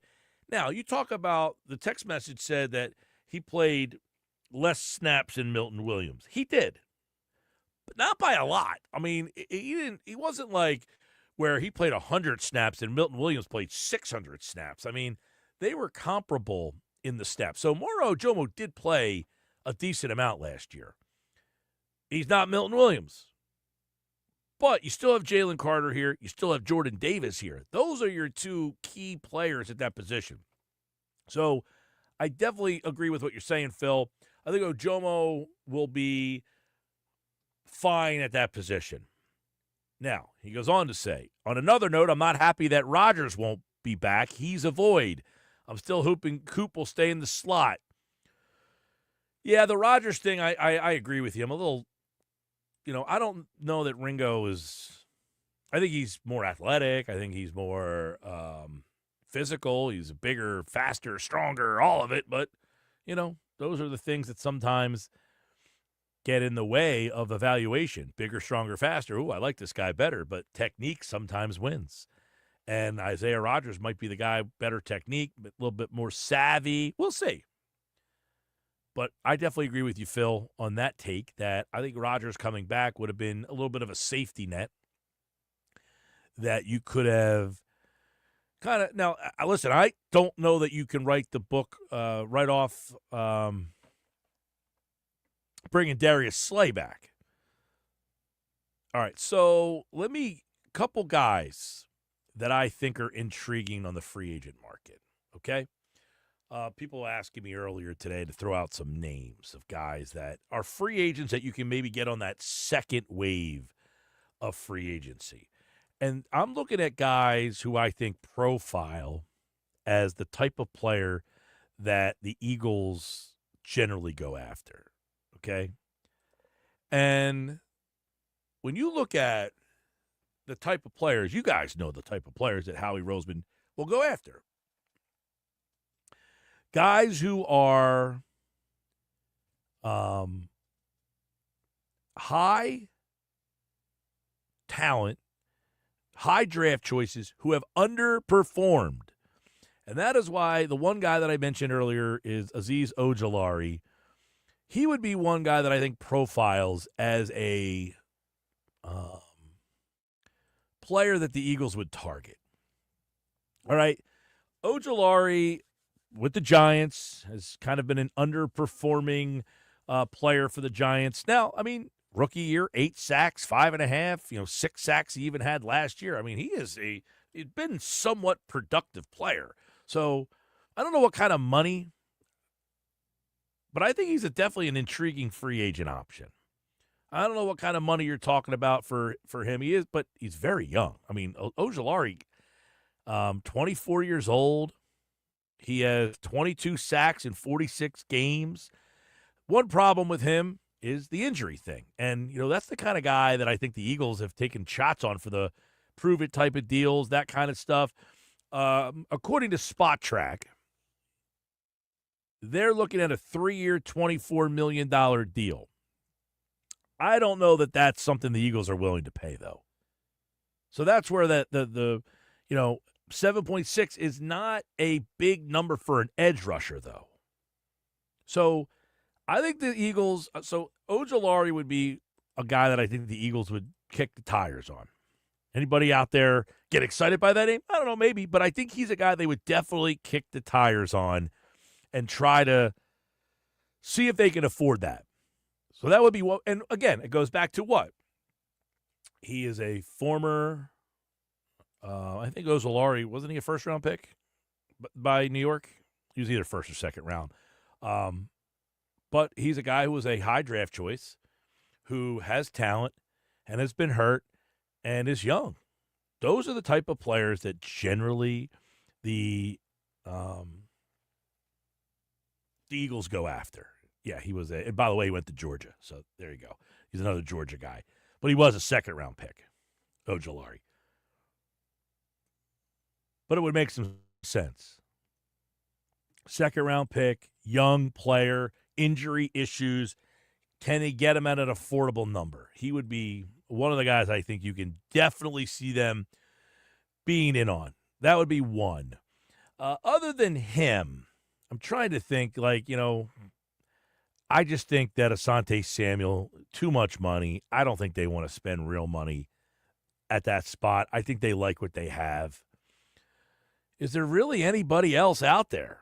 I don't think that there's really someone that jumps off the page at me as someone that they would be like, yep, that would makes a lot of sense in terms of this week.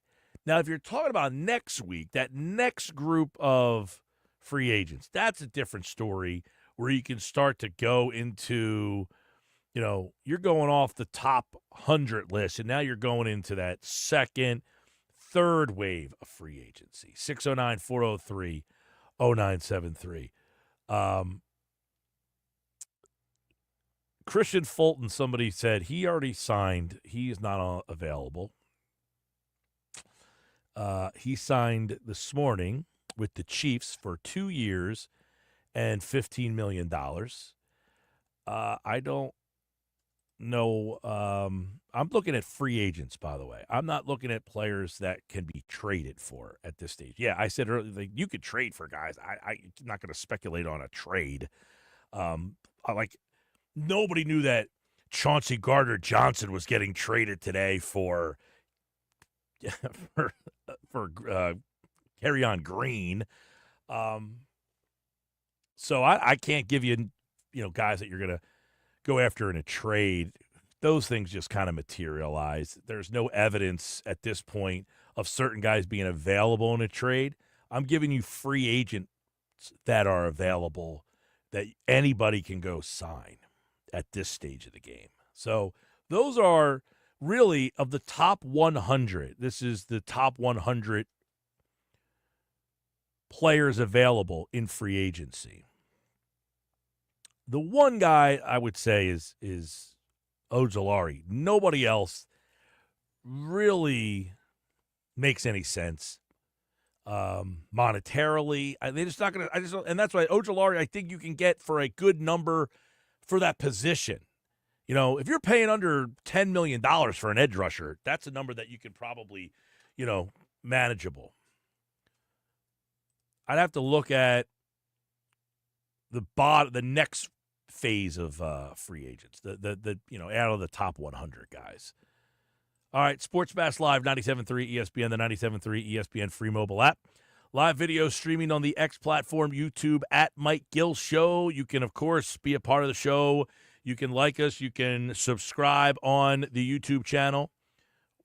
We appreciate everybody watching the show today. And when we come back, I got the Bet365 play of the day. See how we did last night.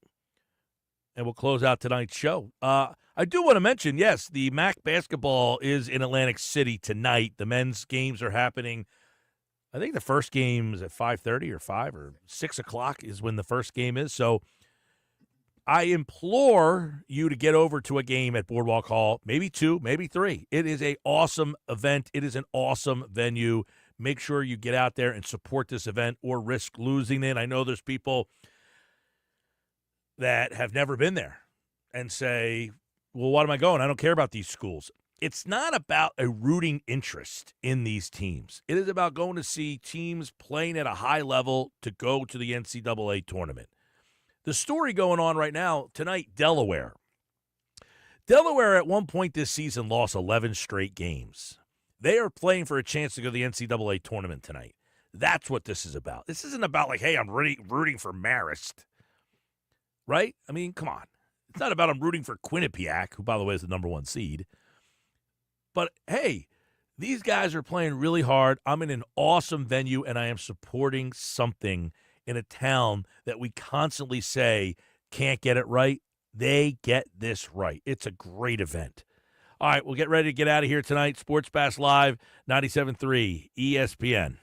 You're listening to the Sports Bash with Mike Gill. If you're not down with that, we got 2 words for you. On 97.3 ESPN and the 97.3 ESPN free mobile app. Score a huge 3-pointer this month during the Matt Blatt Kia Gladness Sale. $0 down, 0 payments for 90 days, or low 1.9% financing for 60 months on every new Kia Sportage and Sorento SUV in stock. Here's a steal. Get up to $5,000 more than Kelly Blue Book fair market value for any trade. For the purchase of any new 2024 Kia with no payments till June. How about a 3-point play? $0 down, 0 payments until June on over 1,100 new Kias in stock, or low 1.9% financing for 60 months, plus 120% more for your trade. It's Gladness, baby, at Matt Blatt Kia in Abington, Egg Harbor Township, and Tom's River, or right to your front door. It's gotta be a Matt Blatt Kia. With approved credit, $1,389 per thousand finance. Not all will qualify. Credit may affect down payments. Offers can't be combined. Trade less miles and dealer recon on new 2024 Kia purchase. Go to mattblattkianj.com for complete details, or 888-505-6670. Price includes all costs to be paid by consumer, except for licensing, registration, and taxes through KMF. Rebates and incentives to dealer. Expires 4/4/25. Matt Blatt Kia, 6211 Black Horse Pike. Egg Harbor Township, and on Route 37 in Tom's River. Wesley Financial Group is not a law firm. Are you a victim of the timeshare trap and think there's no way out? I'm Chuck McDowell, founder of Wesley Financial Group, the original timeshare cancellation expert. And I'm here to tell you that there is a way out. All you need to do is give my office a call. I will send you a timeshare exit information kit absolutely free, explaining how the timeshare industry works and your options for cancellation. Call Wesley now for your free info kit. 800-791-1313. That's 800-791-1313. Paid for by Wesley Financial Group. No two people learn the exact same way. So how did Babbel become the award-winning language learning app? We thought of you, all of you. Take Sierra. As a visual learner, she uses Babbel's wordplay videos. Today I'll share a quick lesson on shopping in French. Merci beaucoup. Keith is a be in the room with real people kind of learner. So he loves the live online classes with our language experts. Okay, class. Vos está pronto. Estamos prontos. However you learn, Babbel makes it easy. Try Babbel for free at babbel.com. BABBEL.com. Hey, Joy. Oh, you are glowing. Oh, hey. More like Mira joyed that Miralax helped me go. I was so backed up. Tried mega coffees, prune juice, everything. Then Miralax. And hello, gentle relief without the harsh side effects. Ooh, how does it work? It works naturally with the water in your body for constipation relief. Find Miralax today at Walmart. Use as directed for occasional constipation. When something happens to your kitchen, you might say, "This is ludicrous." but that won't fix your home. That will only get you the rapper, Ludacris. Having trouble? Don't panic. Don't be alarmed. You need to file a claim? Holla at State Farm. Like a good neighbor, State Farm is there. That's right. You can file a claim on the app or call us. Thanks, Mr. Chris. No matter how ludicrous the situation, like a good neighbor, State Farm is there. State Farm, Bloomington, Illinois. Oh, could this vintage store be any cuter? Right? And the best part? They accept Discover. Accept Discover? In a little place like this? I don't think so, Jennifer. Oh, yeah, huh? Discover's accepted where I like to shop. Come on, baby, get with the times. Right. So we shouldn't get the parachute pants? These are making a comeback. I think. Discover is accepted at 99% of places that take credit cards nationwide. Based on the February 2024 Nielsen report. Texting privacy policy and terms and conditions posted at textplan.us. Texting enrolls for recurring automated text marketing messages. Message and data rates may apply. Reply stopped, opt out. Consult a doctor prior to use. You look amazing. What have you been doing? You've heard of Ozempic, Wegovy, and the other GLP-1 medications, right? Well, I found this great company called Zelty. If you qualify, their providers can prescribe medications like Ozempic and Wegovy and other GLP-1 medications that are 80 to 90% less expensive, all 100% online. I can get GLP-1 medications for 80 to 90% less and do it all online? No doctor's office or pharmacy? Yes, Zelty can help provide you with semaglutide or tirzepatide, the active ingredients in Ozempic and other expensive GLP-1s, but for 80 to 90% less. How do I get started with Zelty? Just send them a text. Text COMMON to 200-300 to get started today with Zelty to see if you're eligible. Get the same active ingredients in Wegovy or Ozempic, but for 80 to 90% less and 100% online. Don't wait. Text COMMON to 200-300 right now for a link to your exclusive offer. Text COMMON to 200-300. COMMON to 200-300. For over 135 years, First Bank of Sea Isle City has proudly served Cape May County with a commitment to maintaining a hometown feel. We provide secure, convenient deposit and loan products every day. We're more than just a bank. We're a trusted community partner, offering personalized banking solutions that make life easier for local families of all ages. First Bank of Sea Isle City. Look for our lighthouse in your neighborhood and discover what makes us different. Member FDIC, Equal Housing Lender. You're listening to The Sports Bash with Mike Gill on 97.3 ESPN and the free mobile app. All right, 5:52, getting ready to get out of here on this Tuesday night. Thanks to everybody for listening and watching today on the X platform, at Mike Gill Show on YouTube, at Mike Gill Show. Follow, like, subscribe, and be a part of the show. We'll do it again tomorrow. Before we go, it is the Bet365 play of the day. I went 2-0 last night. 2 winners for you. That ups the record to 125 wins, 84 losses, and 1 tie in the Bet365 play of the day. Tonight, we're going back to the NBA. Pacers, Bucks, I'm going over the number 236.